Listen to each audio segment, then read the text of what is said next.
بسم اللہ الرحمن الرحیم۔ پر سہاگا کتنی سخت بات کہی جا رہی ہے، وہ شخص جنت میں نہیں جائیں گا جس کے دل میں ذرہ برابر بھی کبر ہوگا۔ تو تکبر کیا ہے؟ حق کا انکار، دوسرا اللہ کی عطا کردہ نعمتوں کی بنیاد پر دوسروں کو چھوٹا، حقیر، کمتر سمجھنا، یہ تکبر ہے۔ یاد رکھیں، دوسروں کو حقیر سمجھنا یہ اصل مسئلہ ہے۔ اللہ نے آپ کو خوبصورتی دی ہے، بال دیے ہے، مال دیے ہے، دولت دی ہے، اچھا جسم دیا ہے، صحیح سلامت، وہ مسئلہ نہیں ہے، لیکن میں دوسروں کو حقیر سمجھتا ہوں، ارے وہ کیا میرے سے وہ کرے گا، مجھے دیکھو، میرا کمپلیکشن دیکھو، اور اس کا دیکھو، وہ میرے بلائق تھوڑی، حقیر سمجھ رہے آپ دوسرے کو۔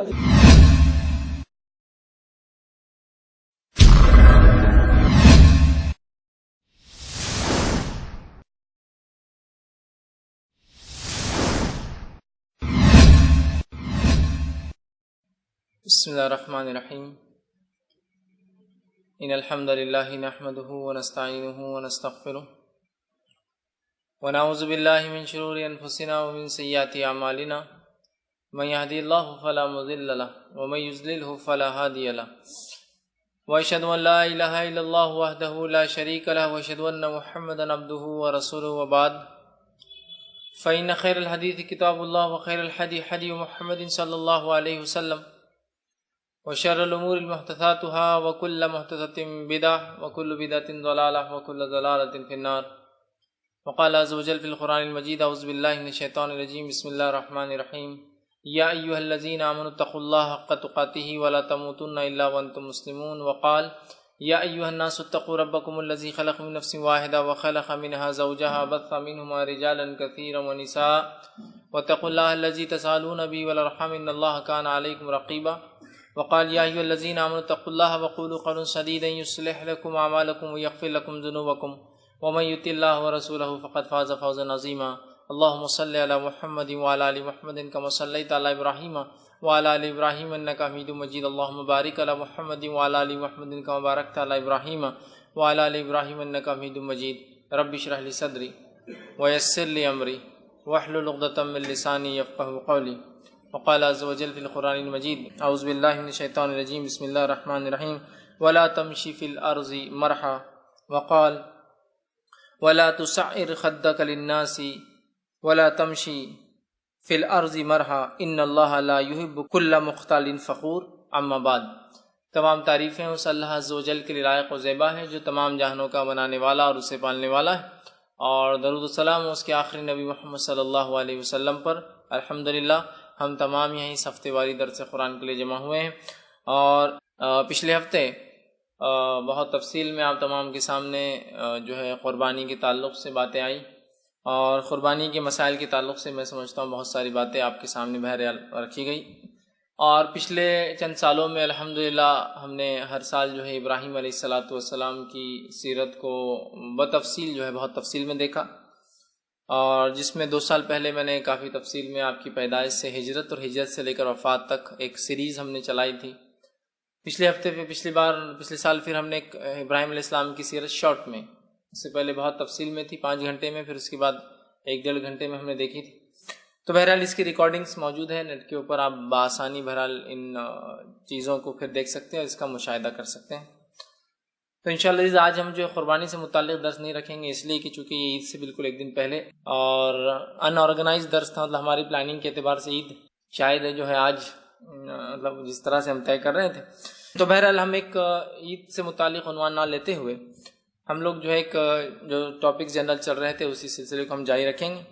اور آج جو عنوان میں انشاءاللہ آپ کے سامنے رکھوں گا یہ بہت ہی اہم عنوان ہے، اور اس عنوان کو یا اس موضوع کو ہم بہت معمولی، یا اس گناہ کو میں گناہ کے تعلق سے بات رکھوں گا، بہت ہم معمولی سمجھتے ہیں، اور میرا موضوع آج کہوں گا فخر، غرور، تکبر، خود پسندی اور اترانے کی مذمت اور اس کا گناہ۔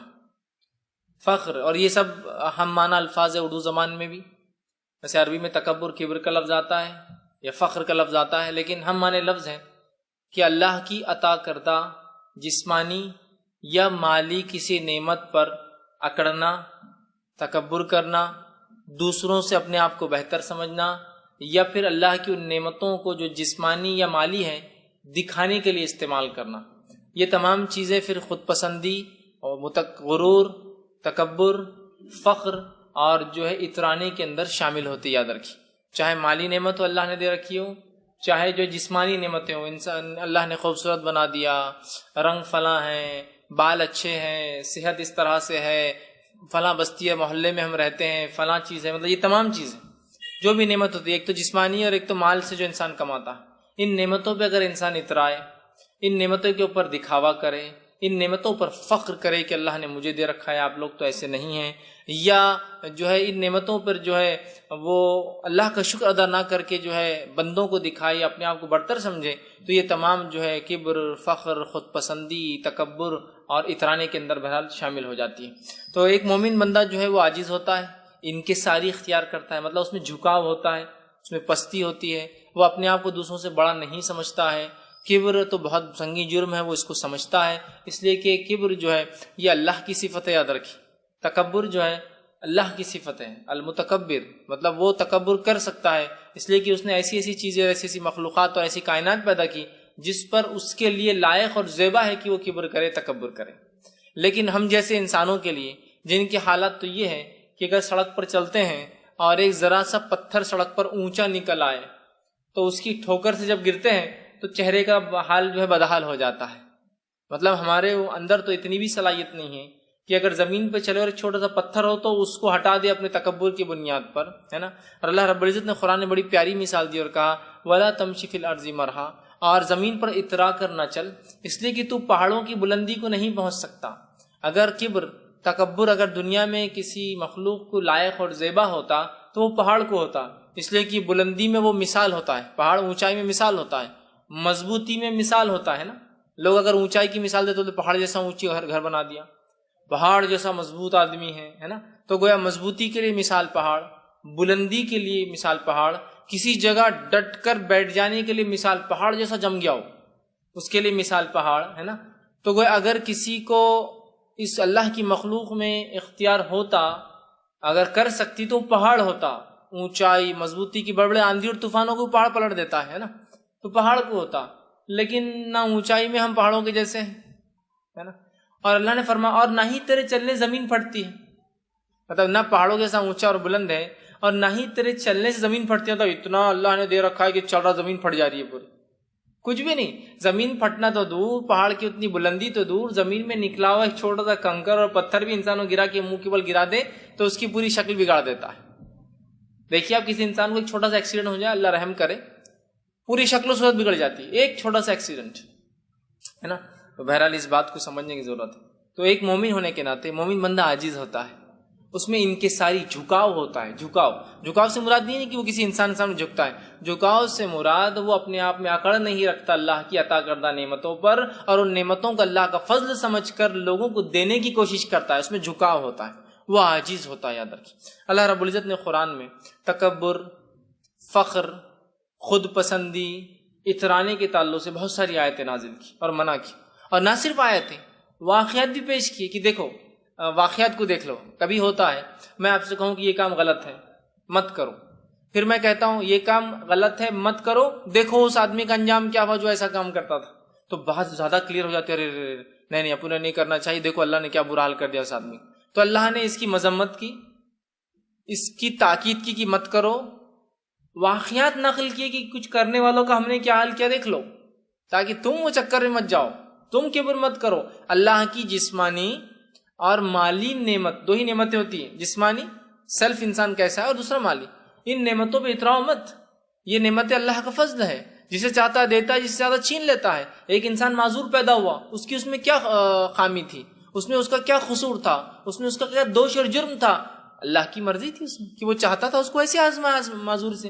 مجھے صحت دی تو اس میں میرا کوئی خصوصیت نہیں ہے، میرے خاندان کی، میرے والدین کی کوئی خصوصیت اور نیکی نہیں ہے، بلکہ اللہ چاہتا تھا مجھے جسم دے اور اس سے مجھے آزمائے کہ میں کیسا استعمال کرتا ہوں۔ تو بہرحال نعمت آزمائش، اللہ نے ایک کو مالدار ایک کو غریب پیدا کیا، دونوں کو آزما رہا ہے مالداری اور غربت سے۔ اس کو زکوٰۃ دیتا ہی نہیں دیتا ہے، صدقہ دیتا ہی نہیں دیتا ہے، مانگنے والوں کو مدد کرتا ہی نہیں کرتا ہے، مال کا صحیح استعمال کرتا ہی نہیں کرتا ہے، تکبر تو نہیں کر آزمایا جا رہا، یہ آزمایا جا رہا ہے کہ صبر کرتا ہے نہیں کرتا ہے، کم مال کے اندر خوش ہو، سمجھ، دونوں آزمائے جا رہے ہیں۔ تو ہمیں اسے تاکید کی، روکا تکبر سے، ٹھیک ہے، اور مذمت کی اس کی۔ اللہ رب العزت قرآن میں دیکھیے، میں نے ایک آیت آپ کے سامنے جو پہلی تلاوت کی وہ سورہ بنی اسرائیل یا سورہ اسراء، سورہ نمبر 17 آیت نمبر جو ہے 37 تھی، 37 تھی۔ اللہ دیکھیے کیا فرماتا ہے اس میں، اور اللہ نے فرمایا وَلَا تَمْشِ فِي الْأَرْضِ مَرْحًا، اور زمین پر اترا کر، اکڑ کر نہ چل۔ اترا کر یا اکڑ دونوں معنی ہو سکتا ہے کہ زمین پر جو ہے اترا کر نہ چل۔ اترانا سمجھتے ہیں نا آپ، ایک انسان جب چلتا ہے چال سے اندازہ لگا سکتے ہیں آپ کی اترا رہا ہے۔ یہ الگ بات ہے کہ کسی کی پیدائشی چال ویسی ہو، سمجھ رہے آپ بات کو؟ جیسے کہ ابو دجانہ رضی اللہ عنہ ایک صحابی تھے، اور ان کی چال ایسی تھی، چال ہی ایسی تھی کہ وہ کھڑے ہوتے تو چیسٹ باہر ہوتا تھا، سمجھ رہے آپ؟ مطلب فزیکلی ہی وہ ویسے تھے، جسمانی اوصاف ہی ایسے تھے۔ ایک تو ہو رہا ہے کہ میں ایکسرسائز کو جا رہا ہوں یا میں کچھ کر تو اپنا سینہ بتا رہا ہوں، دوسرا یہ کہ انسان کو اللہ نے بنائے پیدا ہی ویسا کیا۔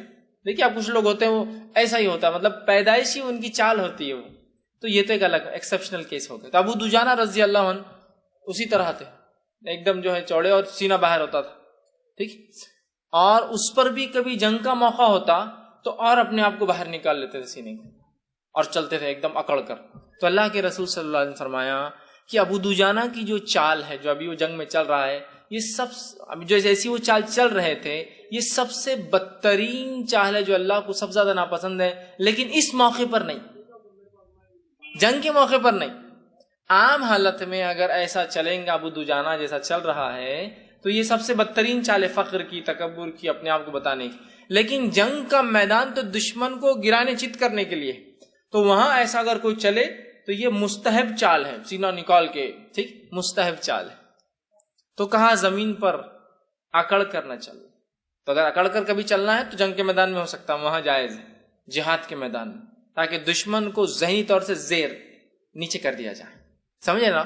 دشمن اگر سامنے اور آدمی یوں چلے تو ارے یہ تو وہاں عجیزی نہیں چلیں گے، تو کمزور قوم دکھ رہی ہے، یہ دشمن تو بڑا کمزور ہے، ذہنی طور سے وہ تقویت پا جائیں گے، لیکن اگر ہم کھڑے ہو تو لوگ دشمن جو ہے کمزور پڑ جاتا ہے، سمجھ رہے ہیں؟ تو بہرحال تو سوائے جہاد کے، جنگ کے سخت چال میں یا اکڑ کر چلنا منع ہے۔ تو کہا وَلَا تَمْشِ فِي الْأَرْضِ مَرْحًا، اتراتے ہوئے اکڑ کر زمین پہ نہ چل، نہ تو پہاڑوں کی بلندی کو پہنچ سکتا ہے، نہ تیرے چلنے اور چال سے زمین چیرے جاتی ہے، اور تیری تو اتنی اوقات نہیں کہ زمین کو چیر سکے پہاڑوں کی بلندی، اور تو اکڑ رہا ہے نا؟ مطلب تیرے سے اونچی بھی مخلوقات ہم نے پیدا کی دنیا میں جن کو تو دیکھ سکتا ہے، ویسے چاند ہے، سورج ہے، یہ بھی بڑی بڑی مخلوقات ہے، لیکن ہم مشاہدہ نہیں کر سکتے نا کتنی بڑی ہے، لیکن پہاڑ تو بالکل آنکھوں سے دیکھ سکتے ہیں، بہت ماشاءاللہ اللہ کی بڑی مخلوق ہے۔ تو کہا دیکھ لے، تو یہ دونوں کام نہیں کر، لہٰذا اکڑ مت۔ دوسری جگہ اللہ رب العزت سورہ لقمان سورہ نمبر 31 آیت نمبر 18 میں فرماتا ہے، لقمان علیہ السلام اپنے بیٹے کو نصیحت کر رہے ہیں۔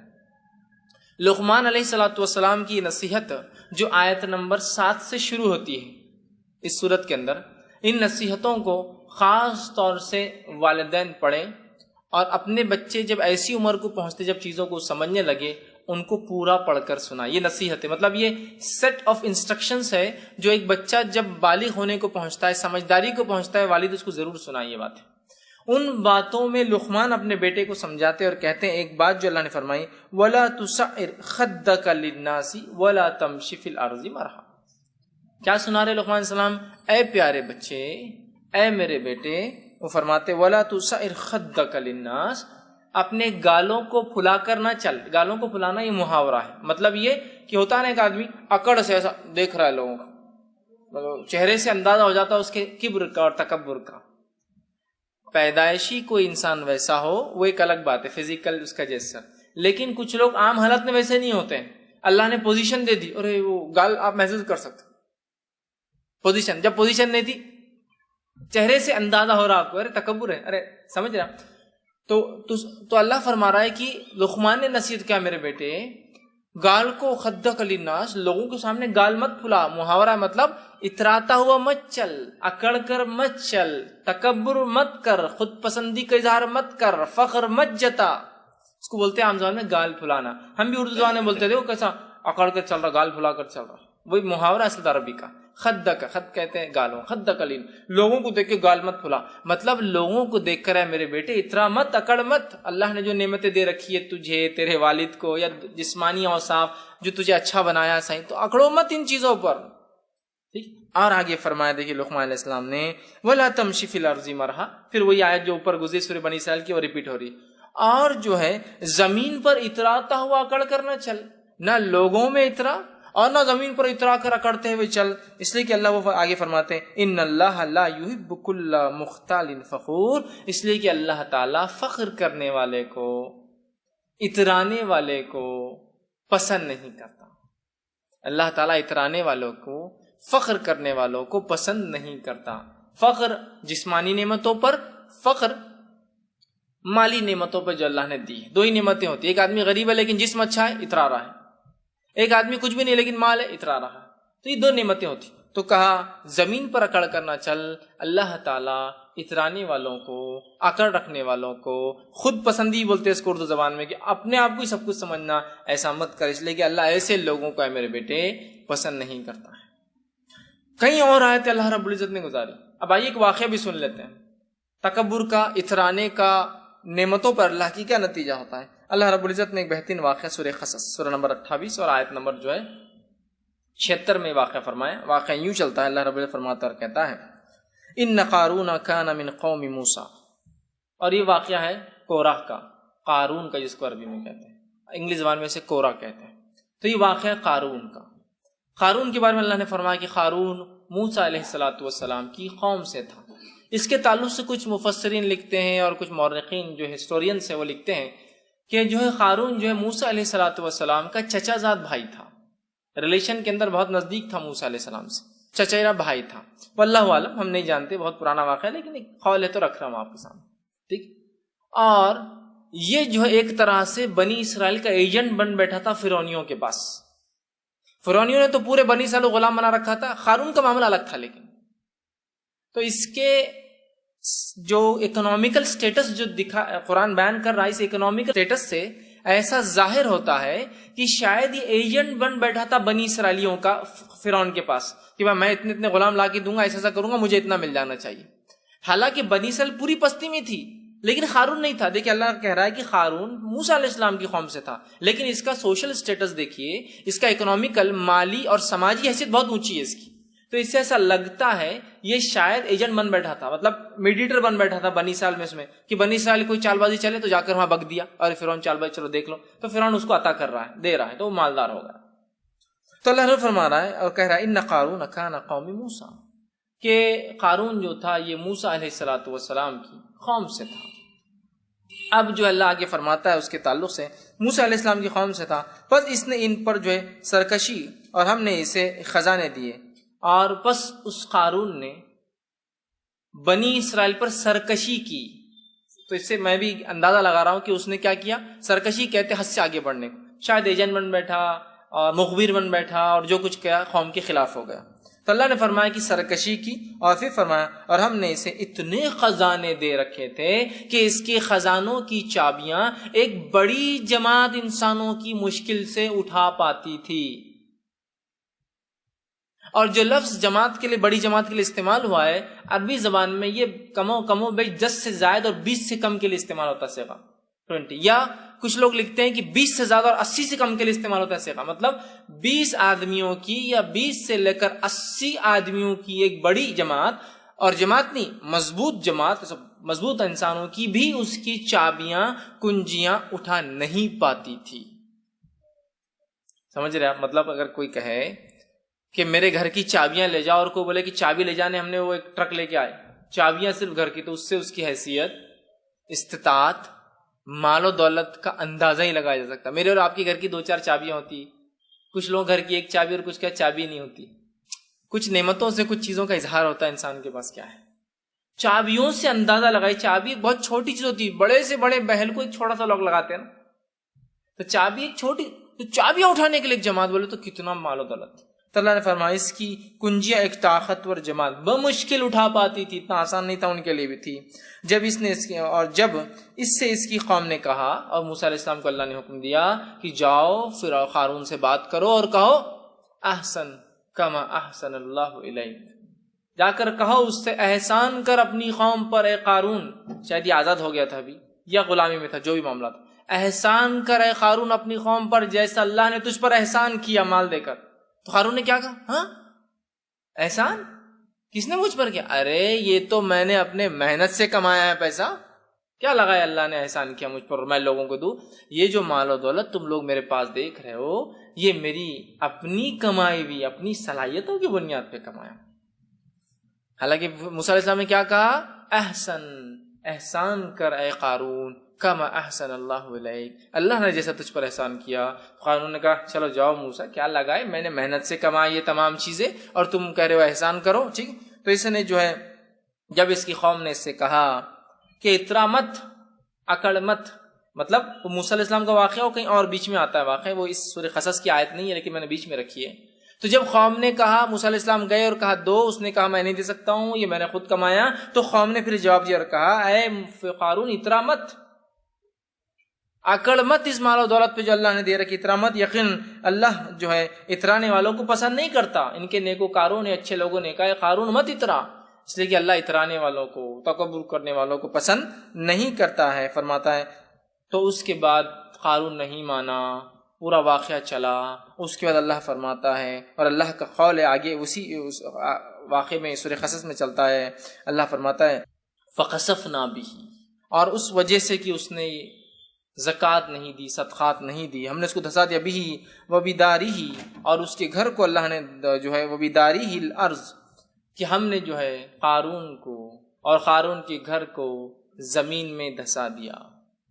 ہم نے کیا کیا؟ قارون کو اور اس کے گھر کو زمین میں دھسا دیا۔ تو گویا اللہ نے فخر، تکبر، خود پسندی اور جس کو کہیں گے اترانے کو ناپسند کیا۔ نہ صرف ناپسند کیا، ایک واقعہ بھی سنا دیا کہ اترانے والے کا اللہ نے کیا حال کیا، جس کا جتنی مال و دولت تھی کہ جس کی، اور ظاہر سی بات ہے دیکھیے اگر میں اپنی چھوٹی موٹی نعمتوں پہ ایک بنگلے اور ایک گاڑی پر اترا رہا ہوں تو قارون تو زیادہ مستحق ہے اترانے کا کہ جس کی کنجیاں ہی صرف ایک جماعت اٹھا رہی۔ بات سمجھے نا؟ ہم آج اللہ نے ذرا سی نعمت دیتی، مجھے کیا نعمت دے دی اللہ نے؟ میرے پاس ٹو ویلر آ گئی، اوہ ہو کیا اکڑ ہوگی میرے کی، بس قدم زمین پہ نہیں ہے میرے۔ اور اترانے کا یہ حال کہ لوگ پریشان ہیں کہ یار یہ آدمی کیا ہو گیا، حالانکہ کیا نعمت ملی مجھے؟ ایک چابی، مطلب قارون سے میں کمپیئر کر رہا ہوں، ایک چابی، ٹو ویلر ایک ہی چابی آتی، ایک چابی ملی تو اتنا اترا رہے۔ اگر اترانے کا حق ہوتا کسی کو تو قارون کو ہو سکتا تھا، جس کی چابیاں قوی جماعت 1 سے لے کر 20 یا 20 سے لے کر 80 بھی نہیں اٹھا پاتے تھے۔ مطلب اگر میں کہوں کہ میرا اسسٹنٹ آ رہا ہے چابی لے کر آ رہا، دوسرا آ رہا وہ بھی چابی لے کر، تیسرا آ رہا چابی لے کر، تو آپ اندازہ لگا سکتے اس کے اسٹیٹس کا۔ چلیے اس زمانے کا لاک بڑا ہوگا لیکن چابی تو ہمیشہ چھوٹی ہوتی، سمجھ رہے آپ؟ تو اگر اترانے کا ہوتا تو یہ قارون کا واقعہ یاد کرنے سے وہ اترانا انسان کم ہو سکتا ہے جو چابی کی بنیاد پہ اترا رہے۔ اور اللہ نے دیکھی چابی کا لفظ اسی کنجیوں کا خاص طور سے استعمال اس لیے کیا کہ چابی ہر جگہ ہوتی ہے۔ میری کار تو باہر ہے لیکن آپ کو کیسے پتا چلتا میرے پاس کار ہے؟ چابی بتاتی ہے، والوو، ہیونڈائی، ٹویوٹا، اندازہ ہو جا رہا اس سے۔ میں چابی گھما رہا ہوں آپ کے سامنے تو اندازہ ہو، کار بڑی دکھ رہی۔ ہاں پھر اگر بغیر چابی کی بھی گاڑی ہے تو اس کو چابی ہوتی ہے، وہ لگتی نہیں ہے لیکن اس میں ریموٹ ہوتا ہے، تو آپ گیس کر رہے ہیں میرے اس اسٹیٹس کا، سمجھ رہے ہیں بات کو؟ تو اللہ نے بھی دیکھی انسانی فطرت کا تقاضا وہی رکھا، چابیوں پہ انسان اتراتا ہے، تو کہا قارون کو سوچ لو ذرا کتنی چابیاں تھیں، میرے پاس ایک لاکر ہے میں اس چابی پہ اترا رہا ہوں، تو دوسروں کے پاس لاکر نہیں ہے، ان کو پتا بھی نہیں لاکر کیا ہوتا ہے، بینک میں ہوتے ہیں لاکرس، تو میں اترا رہا ہوں کہ میں لاکر آپریٹ کرتا ہوں ایک چابی کی بنیاد پر۔ تو آپ یہ بہت سوچنے کی چیز یاد رکھیے، ہمیں کسی بھی نعمت پر اللہ نے جو دے رکھی ہے اس پہ اترانا نہیں چاہیے، اس پہ اترانا نہیں چاہیے، ٹھیک ہے بات سمجھ رہے ہیں؟ چابیوں کا زیادہ استعمال منع نہیں ہے، تو بولے ارے چابیاں بہت بری چیز سے اترا نہیں ہو سکتا، آدمی کا اتنا واقعی میں کام ہو کہ اتنی بہت چابیاں لے گھومتا ہو، لیکن اترانا نہیں ہو کہ میں اتنا کام والا، اتنا امپورٹنٹ پرسن ہوں، اتنی چابیاں، یہ سمجھنے کی چیز۔ تو اے لوگوں ذرا سن لو قارون کا واقعہ، اگر اترانا اور فخر کرنا ہوتا اگر چابیوں پہ مال دولت پر تو قارون کو تھا، لیکن اس کو بھی اللہ نے پسند نہیں کیا اور زمین میں دھسا دیا۔ تو ہمیں بہت ایک سمپل لائف جینا چاہیے۔ سمپل سے مراد یہ نہیں کہ بھکاریوں کی زندگی، سمپل سے مراد یہ کہ فخر اور تکبر اور خود پسندی اور اس میں جو ہے ہم جو ہے دکھاوا جس کو ہم کہتے ہیں ان چیزوں سے ہم بچیں۔ اب آئیے، جب معاملہ خود پسندی، غرور، تکبر کا ہوتا ہے تو ایک بات ذہن میں آتی ہے، اچھے کپڑے، اچھی گاڑیاں، اچھے گھر، کیا یہ بھی تکبر میں تو نہیں آئیں گے؟ خود پسندی میں تو نہیں آئیں گے؟ دکھاوے میں تو نہیں آئیں گے؟ اترانے میں تو نہیں آئیں گے؟ ایک بات آتی ہے ذہن میں، یاد رکھیں۔ تو یہی واقعہ ہوا تھا ایک مرتبہ کہ نبی اکرم صلی اللہ علیہ وسلم نے جو ہے صحابہ سے فرمایا اور کہا، حضرت عبداللہ بن عباس رضی اللہ عنہ حدیث کے راوی ہیں اور یہ جو ہے حدیث جو ہے صحیح مسلم کی ہے۔ ہوا یوں کہ عبداللہ بن مسعود فرماتے اور کہتے ہیں کہ آپ صلی اللہ علیہ وسلم فرمایا اور کہا، وہ شخص جنت میں نہیں جائیں گا. حدیث بہت سخت ہے، الفاظ بہت سخت ہے، اس کو بہت غور سے ہم کو سمجھنا ہے. وہ شخص جنت میں نہیں جائیں گا جس کے دل میں ذرہ برابر بھی کبر ہوگا. وہ شخص جنت میں نہیں جائیں گا جس کے دل میں ذرہ برابر بھی کبر ہوگا. اور ذرہ عربی زبان میں علماء لکھتے ہیں، مفسرین لکھتے ہیں، دو چیزوں کہا جاتا ہے. ایک سب سے چھوٹی چمٹی کی قسم، چمٹیاں بھی کہیں ہوتی ہے، اس میں ایک بہت چھوٹی قسم ہوتی ہے، پھوکے توڑ جاتی ہو، مطلب وہ دوسری چمٹی چھوٹی ہوتی ہے لیکن زمین کو پکڑ لیتی ہے، ایک تو اتنی ہلکی ہوتی ہے. سب سے چھوٹی چمٹی اینٹ جو ہوتا ہے وہ. یا دوسرا معنی جو زیادہ تر مفسرین لیتے ہیں اور زیادہ درست دکھتا ہے وہ یہ ہے کہ سورج کی شعاعیں جب کسی سوراخ میں سے گھر کے اندر داخل ہوتی ہے، اس روشنی کے اندر کچھ چیزیں اڑتے رہتی ہیں، اسے کہتے ذرہ. بہرحال جو بھی معنی ہے، تو جس کے دل میں ذرہ برابر، ذرہ ایک ایسا پارٹیکل ہوتا ہے، ایک ایسی چیز ہوتی ہے جو بغیر پھونکے نارمل ٹیمپریچر پہ بھی اڑتے رہتی ہے، اسپیشل ہوا نہیں لگتی ہے اس کو. ہوا بالکل بھی بند ہے تو ذرات اڑتے رہتے ہیں. کتنے ہلکے ہوتے ہیں، کتنی سخت بات کہی جا رہی ہے. وہ شخص جنت میں نہیں جائیں گا جس کے دل میں ذرہ برابر بھی کبر ہوگا. آگے آپ نے فرمایا کہا، ایک آدمی اٹھا اور سوال کیا اور پوچھا کہ اللہ کے رسول صلی اللہ علیہ وسلم، آدمی یہ پسند کرتا ہے کہ اچھے کپڑے پہنے اور اچھے جوتے پہنے.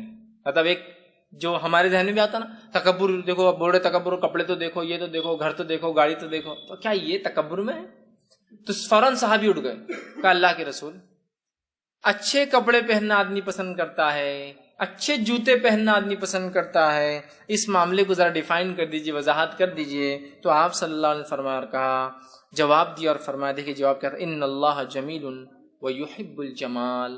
اللہ خوبصورت ہے، خوبصورتی کو پسند کرتا ہے. اللہ اچھا ہے، اللہ پاک ہے، اللہ اچھی چیزوں کو، پاک صاف چیزوں کے استعمال کو پسند کرتا ہے. سمجھ؟ تو جواب مل گیا. اچھی گاڑی، اچھا گھر، اچھے کپڑے، اچھے جوتے، یہ استعمال کرنے میں کوئی حرج نہیں. ابھی لیکن حدیث آگے چل رہی ہے. اللہ خوبصورت ہے، خوبصورتی کو پسند فرماتا ہے. کبر کا مطلب یہ ہے، تکبر کیا ہے دیکھ لیجئے وہ کیا. کبر کا مطلب یہ ہے کہ انسان کو حق بتایا جائے اور وہ اس سے منہ موڑے.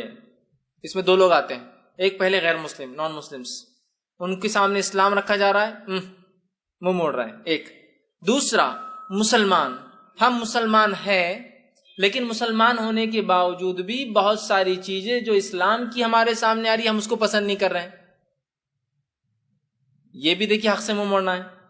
یار اللہ نے یہ، اللہ رحم کرے، لوگ ایسا بولتے ہیں لیکن یار اللہ نے چپی یہ پردے کا رکھ دیا، پردہ نہیں رکھنا تھا، باقی سب اچھا ہے اسلام میں.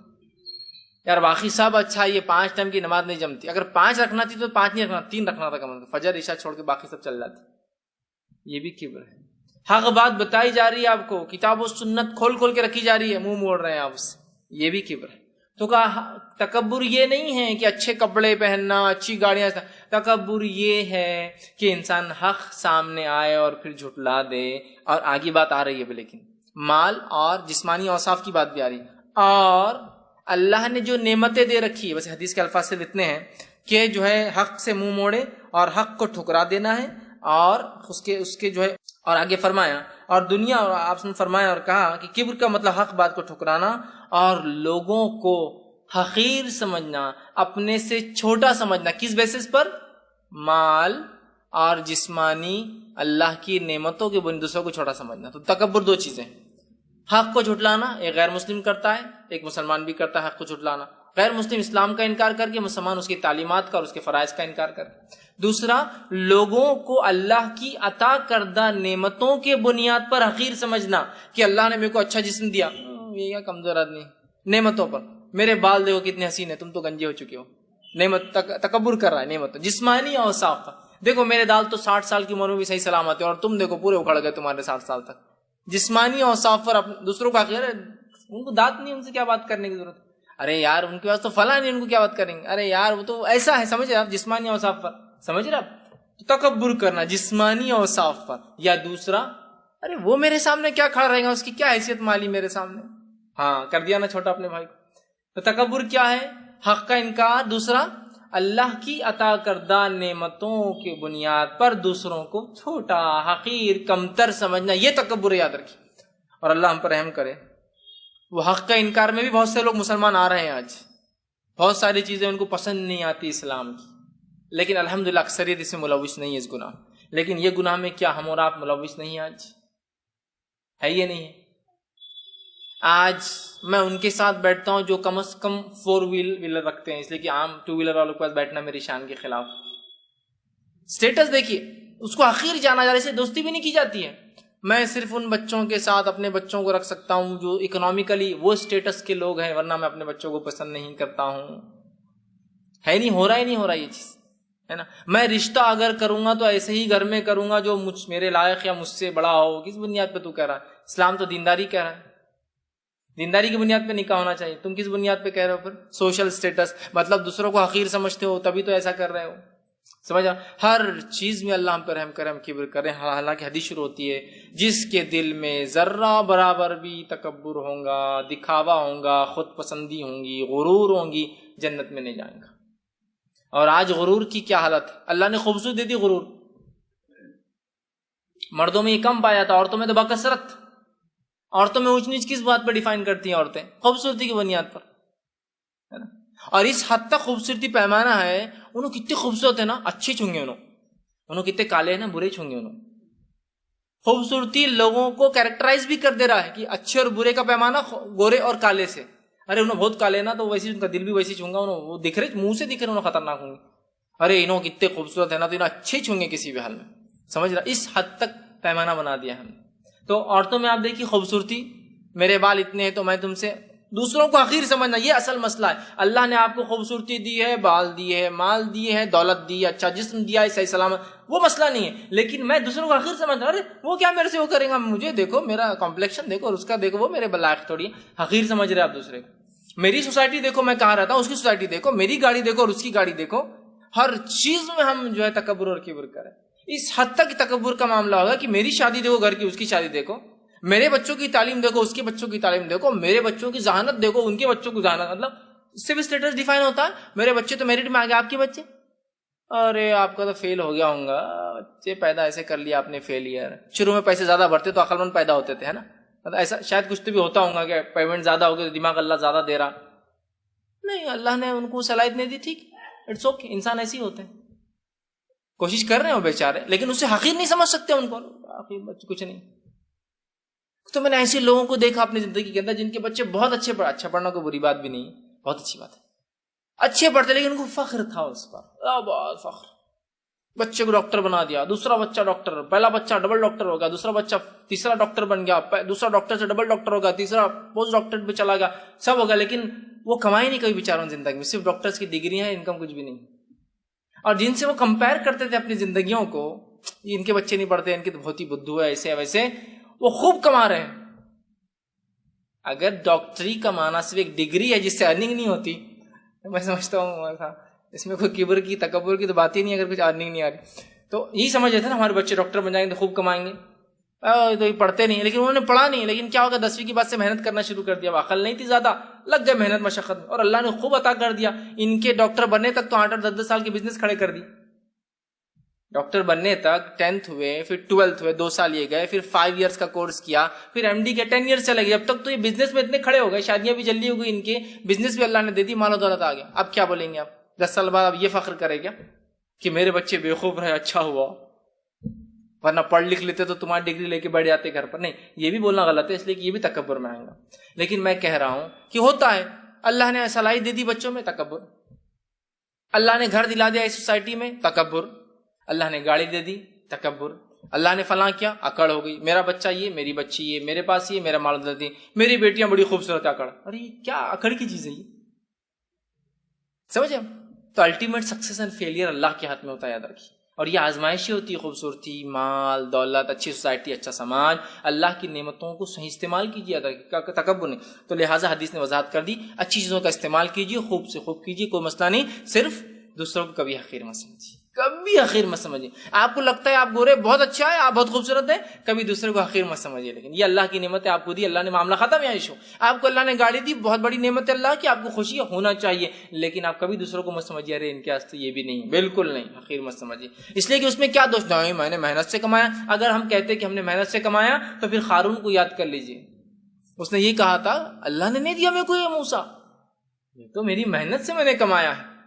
اور یہ بات ہمارا عقیدہ ہے، ہمارا ایمان ہے. انسان اپنی محنت سے نہیں کماتا، انسان اپنی تقدیر سے لے کر آتا ہے. مال و دولت محنت سے نہیں آتی. اگر محنت سے آتی ہوتی تو بیچارہ وہ سڑک پر جو دن اور رات گڑھے کرتا ہے کدال لے کر، سب زیادہ پسینہ بہاتا ہے. وہ لوگ جو بھٹیوں کے پاس بیٹھ کر بھٹیاں چلا رہے دن اور رات پسینہ بہاتے. محنت اگر وجہ ہوتی پیسہ آنے کی تو وہ سب سے زیادہ کماتے. انسان تقدیر سے لاتا ہے پیسہ، تقدیر سے لاتا ہے پیسہ، محنت سے نہیں. تعلیم سے پیسہ آتا، تعلیم سے بھی انسان پیسہ نہیں لاتا ہے، پیسہ تقدیر سے لاتا ہے انسان. دنیا کے سب سے بڑے مالدار انسان اکثر فیلئر سے، دنیاوی اعتبار سے پڑھے لکھے نہیں ہیں. سائنٹسٹ اور انجینئر دنیا کے سب سے عقل مند انسان کوئی اسکول نہیں گئے ہوئے کبھی. بڑے بڑے سائنٹسٹ، سائنسدان جن کی تھیریز، جن کے ہائپوتھیسس ہم پڑھتے ہیں اور دنیا کے جو بہت ساری چیزیں ہم سیکھتے ہیں، یہ اسکول ہی نہیں گئے ہوئے ہوتے. اسکول کے یہ ہکالے گئے ہوئے اسٹوڈنٹس ہوتے ہیں، یہ ڈراپ آؤٹس ہوتے ہیں. لیکن دنیا ڈگریاں حاصل کرتی ہے ان کی تھیریز کو پڑھ پڑھ کر. مال و دولت کا معاملہ لیجیے، دنیا کے مالدار رئیس زادوں کو آپ دیکھیے 10ویں پاس بھی نہیں ملیں گے آپ کو، اکثر فیلئرز اور ڈراپ آؤٹس ملیں گے. تقدیر سے لاتا ہے، سمجھ رہے آپ. لیکن میں ہرگز یہ نہیں کہہ رہا ہوں محنت مت کیجیے، پڑھائی مت کیجیے. میں کہہ رہا ہوں خوب محنت کیجیے، خوب پڑھائی کیجیے، لیکن اس کے بعد جو کچھ آئے پیسہ مال تقدیر سے آتا ہے. یہ عقیدے کے ساتھ کام کرنا. نہیں تو بہت سے لوگ بولتے نا ارے بچے تھوڑا پڑھ لیتے نا تمہارے تو آج بہت کماتے تھے. کچھ بھی پڑھتے اور کچھ نہیں بھی پڑھتے، جو کمانا ہوتا ہی کماتے. یہ بڑا اہم مسئلہ ہے یاد رکھیں. اگر ہم نے بچپن میں پڑھ لیے ہوتے نا تو آج یہاں نہیں ہوتے. نہیں، تم یہیں ہوتے، لکھ دیا اللہ نے تمہارے لیے، تقدیر ہے تمہاری. ہوتا ہے نا بہت سے لوگ، ہمارے ابا اگر ہم کو پڑھاتے نا تو آج ہم یہاں نہیں ہوتے. ارے بھائی تمہارے ابا پڑھاتے بھی تم یہیں ہوتے. یہ تقدیر ہے ہماری. کیا اللہ نے تقدیر میں لکھا تم پڑھیں گے تو یہ کرنا؟ نہیں، تقدیر ہے. اللہ نے جتنا دینا ہے، جیسے دینا ویسے ہی دیں گے. سمجھ رہے بات؟ عام طور سے ہوتا جلدی دواخانے لے جاتے تو بچ جاتے تھے. میں وہاں کہتا ہوں کہ غلط ہے، اس لیے کہ تقدیر کو کوسنا ہے. کہیں بچتے تھے، مرنا تھا مر گئے. ویسے ہی نہیں، بچپن میں پڑھ لیتے تو اب یہ بول سکتے پڑھ لیتے تو سمجھداری زیادہ ہوتی تھی، شاید دنیا سمجھ پا. لیکن یہ کہنا کہ کماتے زیادہ تھے، یہ ریلیونٹ ایشو نہیں. تو آپ دیکھیے، مال دولت، صحت، جسم، اللہ کی نعمتیں ہیں. جس کو چاہتا ہے جیسے چاہتا ہے ویسے دیتا ہے. شکر ادا کیجیے. تکبر اور کبریائی بڑائی کے لیے اس کو استعمال نہیں کرنا چاہیے. آئیے آگے ہم دیکھتے ہیں. نبی اکرم صلی اللہ علیہ وسلم فرماتے ہیں، حضرت سلمہ بن اکوا جو ہے رضی اللہ عنہ اس کے راوی ہے، وہ کہتے ہیں، وہ روایت کرتے ہیں کہ ایک آدمی رسول اللہ صلی اللہ علیہ وسلم کے پاس اپنے جو ہے بائیں ہاتھ سے کھانا کھا رہا تھا. آپ نے اس کو دیکھا اور وہ لیفٹ ہینڈ سے کھانا کھا رہا تھا. آپ نے کہا کل بیمینک، سیدھے ہاتھ سے کھا. تو اس نے کہا میرا سیدھا ہاتھ منہ تک نہیں جاتا. آپ نے کہا تیرا سیدھا ہاتھ منہ تک نہ جائے. اور وہ آدمی نے جو یہ کہا تھا جملہ، میرا سیدھا ہاتھ منہ تک نہیں جاتا، تکبر اور گھمنڈ کی بنیاد پہ کہا تھا. چونکہ شاید کچھ اس سوسائٹی میں، واللہ عالم اس کی تفصیلات تو نہیں ملتی ہیں، الٹے ہاتھ سے کھانا یہ گھمنڈ کی علامت تھی، تکبر کی. جیسا یہ بات تو ہم جانتے ہیں کہ گریک جو کلچر تھا، اس کلچر میں سیدھے ہاتھ پر لیٹنا اور لیٹ کر الٹے ہاتھ سے کھانا ایک بڑے پن کی علامت تھی. یہ آدمی سیدھے ہاتھ پہ لیٹ جائے تکیے کے بل اور کوئی اس کو ہاتھ سے کھلائے اپنے، یہ بڑے پن کی علامت تھی کہ میں اپنے ہاتھ سے بھی نہیں کھاتا ہوں. وہ بڑے پن کی علامت. تو ہو سکتا ہے عربوں میں یہ ہو کہ سیدھے ہاتھ پہ ریکلائن اور جھکنا اور الٹے ہاتھ سے کھانا. سمجھ رہا؟ تو وہ آدمی نے کبر کے بنیاد پر کیا کہا، اس کا ہاتھ جاتا تھا، پھر بھی کہا میرا سیدھا ہاتھ منہ تک نہیں جاتا. آپ نے کہا تیرا کبھی نہ جائے. اور راوی کہتے ہیں اللہ کے رسول کے یہ کہنا ساری زندگی اس کا ہاتھ پھر منہ تک نہیں گیا. وہ کھانا نہیں کھا سکا سیدھے ہاتھ سے. ہمیشہ کے لیے اس کا ہاتھ بیکار ہو گیا اور وہ کبھی اس ہاتھ سے کھانا نہیں کھا سکا. اسے تکبر سے کہا تھا نا سیدھا منہ تک نہیں جاتا. آپ نے کہا تیرا منہ تک نہ جائے. پھر تکبر بہت خطرناک چیز ہے. تو اس آدمی کو جسمانی تکبر تھا، مالی نہیں تھا، جسمانی. سیدھا ہاتھ رکھے الٹے ہاتھ سے کھانا کھا رہا. اللہ کے رسول دیکھیے ایک تکبر کیا اور بددعا کا مستحق بن گیا نبی کی. تو تکبر سے انسان نے بہت احتیاط کیا. اسی طرح جو ہے حارثہ بن وہب رضی اللہ عنہ کی ایک روایت ہے کہ نبی اکرم صلی اللہ علیہ وسلم کو انہوں نے فرماتے ہوئے سنا اور کہا، آپ سے فرما رہے تھے کیا میں تمہیں جہنمیوں کی خبر نہ دے دوں؟ کیا میں تمہیں جہنم میں کون کون جائیں گا ان کی خبر نہ دے دوں، انفارمیشن نہ پاس کر دوں؟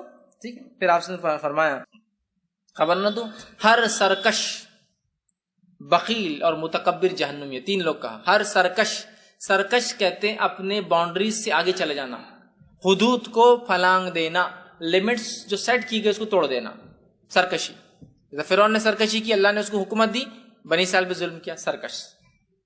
ہر سرکش انسان جہنم میں جائیں گا, ہر بخیل انسان جہنم میں جائیں گا. بخل, اللہ نے سب کچھ دے رکھا لیکن خرچ کرنے کا نہیں, چپل بھی لے کے بغل میں ڈال کے گھومتا ہے, گھس جائیں گی نا. بخل. اور تیسرا فرمایا کہ تیسرا وہ انسان جو ہے جو کیا کرے گا, کبر, تکبر کرے گا. ان تینوں کو جو ہے اللہ تعالیٰ جو ہے جنت میں نہیں ڈالیں گا, اور یہ جہنمی لوگ ہیں. اس لیے آپ نے کہا کہ میں کیا تمہیں جہنمیوں کی خبر نہ دے دوں. جہنم میں کون لوگ جانے والے؟ 3 لوگ بیان کے, سرکش, حدود کو لانگنے والا, دوسرا جو آپ نے فرمایا جو ہے ویسا شخص جو ہے جو بخیل ہے, تیسرا شخص جو ہے کیا کرتا ہے, تکبر جس کے اندر ہو. ہمیں چاہیے کہ ہم تکبر سے ہر ممکن اپنے نفس کو بچائے, ورنہ جہنم میں جانے کی ایک وجہ ہے. اسی طرح آگے حدیث میں آتا ہے آپ صلی اللہ علیہ وسلم نے تکبر کی مذمت کی, اور ابو سعید خدری رضی اللہ عنہ حدیث کے راوی فرماتے اور کہتے ہیں نبی اکرم صلی اللہ علیہ وسلم فرمایا اور کہا جنت اور دوزخ میں ایک دن جھگڑا ہو گیا, باہم اختلاف ہو گیا, لڑ پڑے دونوں.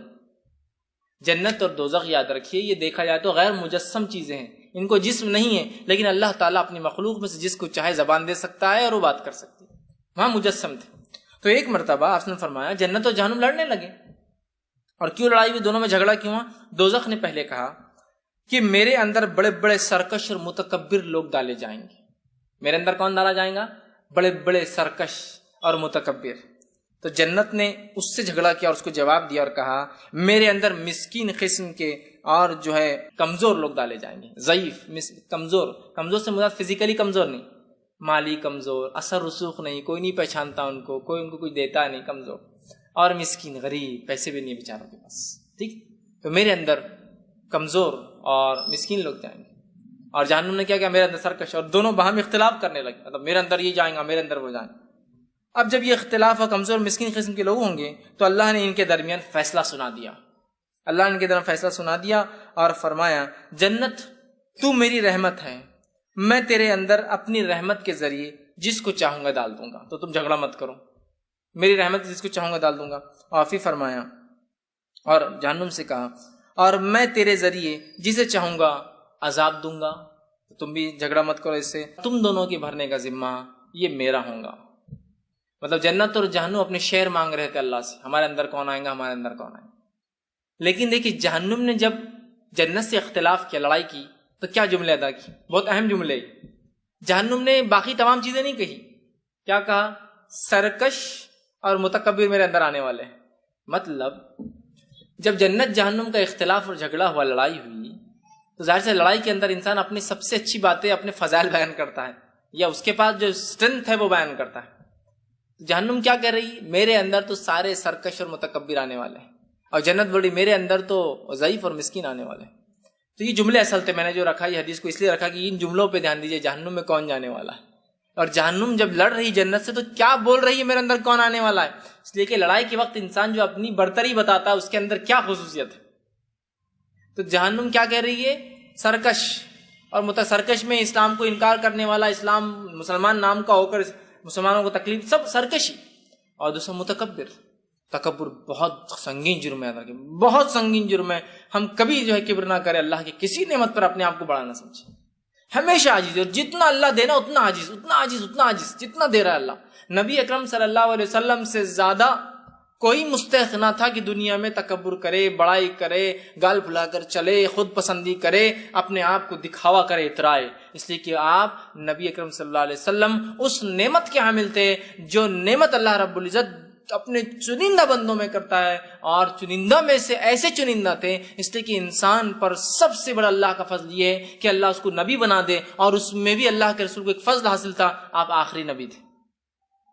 سب سے بڑی نعمت اللہ کی انسان پہ جو ہوتی ہے وہ کیا ہوتی ہے, اللہ اس کو نبی بنا دے, اور اس میں آخری نبی چنا جانا فضیلت پر فضیلت, نور لانا نور, سونے پر سہاگا. آپ اتنے بڑے پوزیشن کے حامل کہ دنیا میں اگر میری پہچان کارپوریٹر تک ہے تو میرا سینہ تھوڑا ٹائٹ رہتا, ایم ایل اے روز آتا جاتا, سینہ اور ٹائٹ ہو گیا. ایم پی کے گھر میں سیدھا بیٹھنا ہے تو سینہ اور ٹائٹ ہو گیا. سیدھا منسٹر لیول کا کوئی ہے تو سینہ اور ٹائٹ ہو گیا. پی ایم ایچ خود آتا جاتا, آتے جاتے میرے گھر پہ سے, تو پھر تو انہیں ہوا میں رہتا، لوگ ہی اس کو جھیلتے رہتے، پورے خرچے بھی اس کو اٹھاتے رہتے زندگی بھر. یہ حالت ہے اس کی. نبی کا سیدھا رابطہ جو ہے رب سے ہے، یہاں سے سیدھا ادھر معاملہ جا رہا ہے، وہاں سے سیدھا ادھر آ رہا ہے. پوزیشن بتانا چاہ رہا ہوں میں، صرف کانٹیکٹ کی، پہچان کی، ہائیسٹ لیول ہو، اس سے اونچا کیا ہونا ہے وہاں لیول ہے. لیکن اس کے بعد بھی عاجزی کا کیا حال ہے؟ عاجزی ان کی ساری. کہ اللہ کے رسول جب صحابہ میں بیٹھے ہوتے تو انسان کو آ کے پوچھنا پڑتا تم میں محمد کون ہے، انریکگنائز چلے جاتے. مطلب یہ نہیں کہ آپ نبی ہے تو الگ بیٹھے ہوئے لوگوں نے سجا دیا، پھول پہنا دیے، سر پہ تاج رکھ دیا، پیروں کی جوتی سے پتہ چل رہا کہ آدمی کا اسٹیٹس ہے. کچھ نہیں پتا چلا. یہ عاجزی تھی آپ کی. آپ اگر اللہ سے ڈیمانڈ کرتے تو کیا اللہ دنیا کی ساری نعمتیں آپ کو نہیں دے سکتا تھا؟ دے سکتا تھا. لیکن آپ نے کمزوری کو، آپ نے غربت اور مسکینوں کو اختیار کی. بلکہ آپ دعا کرتے اللہ دنیا میں مجھے مسکین رکھ، آخرت میں مجھے مسکینوں میں اٹھا، اور میرا فیصلہ مسکینوں کے ساتھ کر. سمجھ رہے آپ؟ تاکہ میں دنیا کی نعمتوں سے بچ جاؤں گا تو آخرت کی سہولت زیادہ اٹھا پاؤں گا. سمجھ رہے آپ بات؟ تو نبی اکرم صلی اللہ علیہ وسلم کبھی اتراتے نہیں تھے، تکبر نہیں تھا، پہچانے تک نہیں جاتے صحابہ.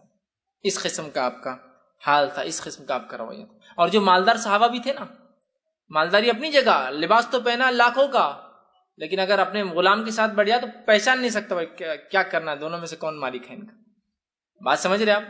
ڈریس تو دکھ رہا ہے بھائی، آدمی کروڑپتی دکھ رہا ہے لباس سے، لیکن بیٹھا تو نوکر کے ساتھ ہے. ڈیٹیکٹ کیسا کرو کون کیا اندازہ نہیں ہو رہا، یہ نوکر ہے یہ مالک ہے. سمجھ رہے آپ؟ صحابہ ایسے عاجز تھے. نعمتیں ہیں، شکر ادا کر رہے ہیں اس کو اور استعمال کر رہے ہیں اس کو، ختم. لیکن یہ نہیں کہ نعمت ہے تو الگ چل رہے، پیچھے کا آدمی چل رہا، وہ کیا صاحب کیا لکھو اور کیا کرو. الگ ہی معاملہ، الگ مزاج تھا. اس زمانے کے شاہان کو دیکھ لے اور اس زمانے کے نبی اکرم صلی اللہ علیہ وسلم کو دیکھے، اس زمانے کے بادشاہوں کو دیکھے اور اس زمانے کے خلفاؤں کو دیکھے تو آپ کو فرق محسوس ہو جائے گا. عاجزی کسے کہتے ہیں؟ دنیا کی مال و دولت اپنے قدموں میں، لیکن نہ لباس سے پہچانے جا رہے، نہ الفاظ سے، نہ بات چیت سے پہچانے جا رہے. ورنہ شاہان کا حال تو یہ ہے کہ منہ کھولنے کے لیے لوگ ایسا کھڑے رہتے ہیں، منہ کبھی تو بھی کھولے گا، کچھ بولے گا ہی. تو ایک لفظ بول رہا ہو تخلیہ، چل جاؤ بہت ہو گیا، بس اس سے زیادہ کچھ بھی نہیں، انتظار ہو رہا کہ بولیں گے کچھ تو بھی.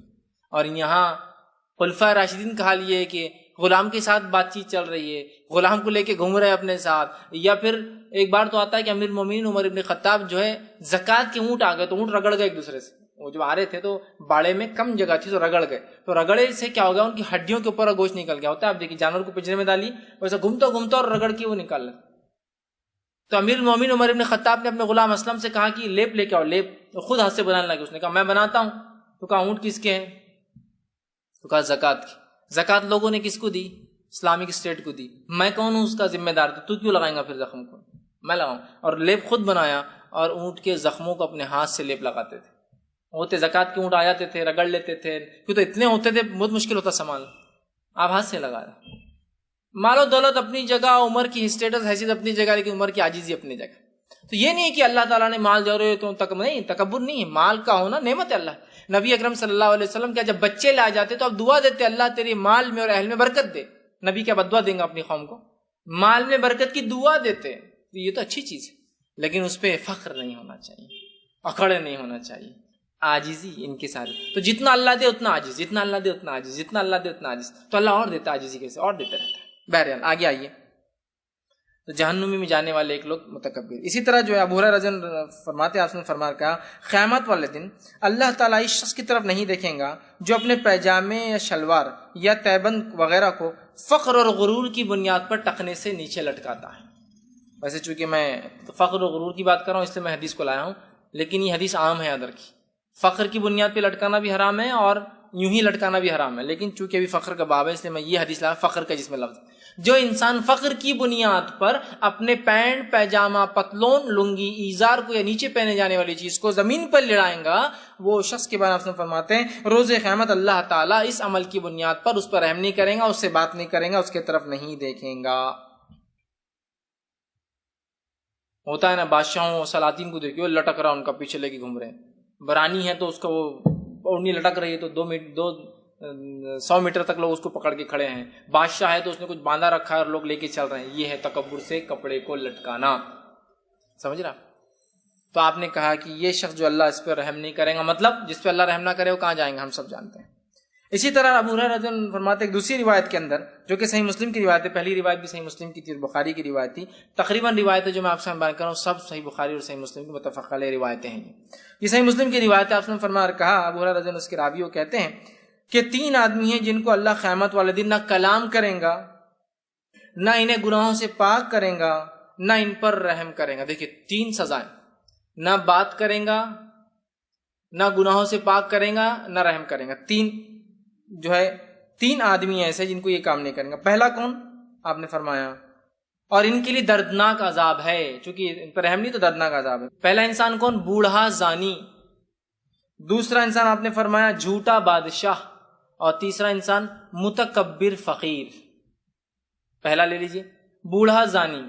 زنا اسلام میں حرام ہے، لیکن انسان زنا جو ہے جوانی کی حالت میں کرتا ہے، بڑھاپے میں وہ اللہ اللہ کرتا ہے، کم از کم زندگی میں کیا بھی تو اللہ نے بڑھاپا دے دیا لیکن اس میں بھی زنا نہیں چھوڑ رہا ہے، اس لیے خاص طور سے کہا اس پہ رحم نہیں کرے گا۔ دوسرا جھوٹا بادشاہ، بادشاہ کو جھوٹ بولنے کی ضرورت ہی نہیں، اس لیے کہ اس کے اوپر کوئی اتھارٹی نہیں ہوتی ہے، اور اس کے بعد بھی اگر وہ اپنی رعایا سے جھوٹ بولے تو بادشاہ کو گرفت کرنے والا، بادشاہ تم نے کیوں بولے تھے، ہائیسٹ اتھارٹی، پھر بھی جھوٹ بول رہا ہے، تو اس لیے کہا جھوٹا بادشاہ، اللہ اس پہ کبھی رحم نہیں کرے۔ تیسرا متکبر فقیر، اللہ نے دنیا و اعتبار سے سب کچھ چھین لیا پھر بھی تکبر کر رہا ہے، مطلب تکبر کے ساز و سامان نہیں ہے اس کے پاس، نہ جسم ہے، نہ صحت ہے، نہ مال ہے، نہ نعمت ہے، نہ دولت ہے، پھر بھی تکبر کر رہا ہے۔ تو کہا متکبر فقیر کہ اللہ نے دنیاوی اعتبار سے سارے نعمت کے ساز و سامان چھین لیے، اس کو فقیر بنایا، اور فقیری میں بھی تکبر۔ تو کہا ایسے فقیر پہ اللہ نظر نہیں ڈالے گا۔ تو پتا چلا صرف اچھے کپڑے پہننا تکبر نہیں ہے، ایک پھٹے کپڑے والا بھی تکبر کر سکتا ہے، اور اس کو تو سزا اتنی سخت ہے کہ اللہ نے تکبر کے ساز و سامان چھیننے کے بعد بھی تکبر کرتا ہے،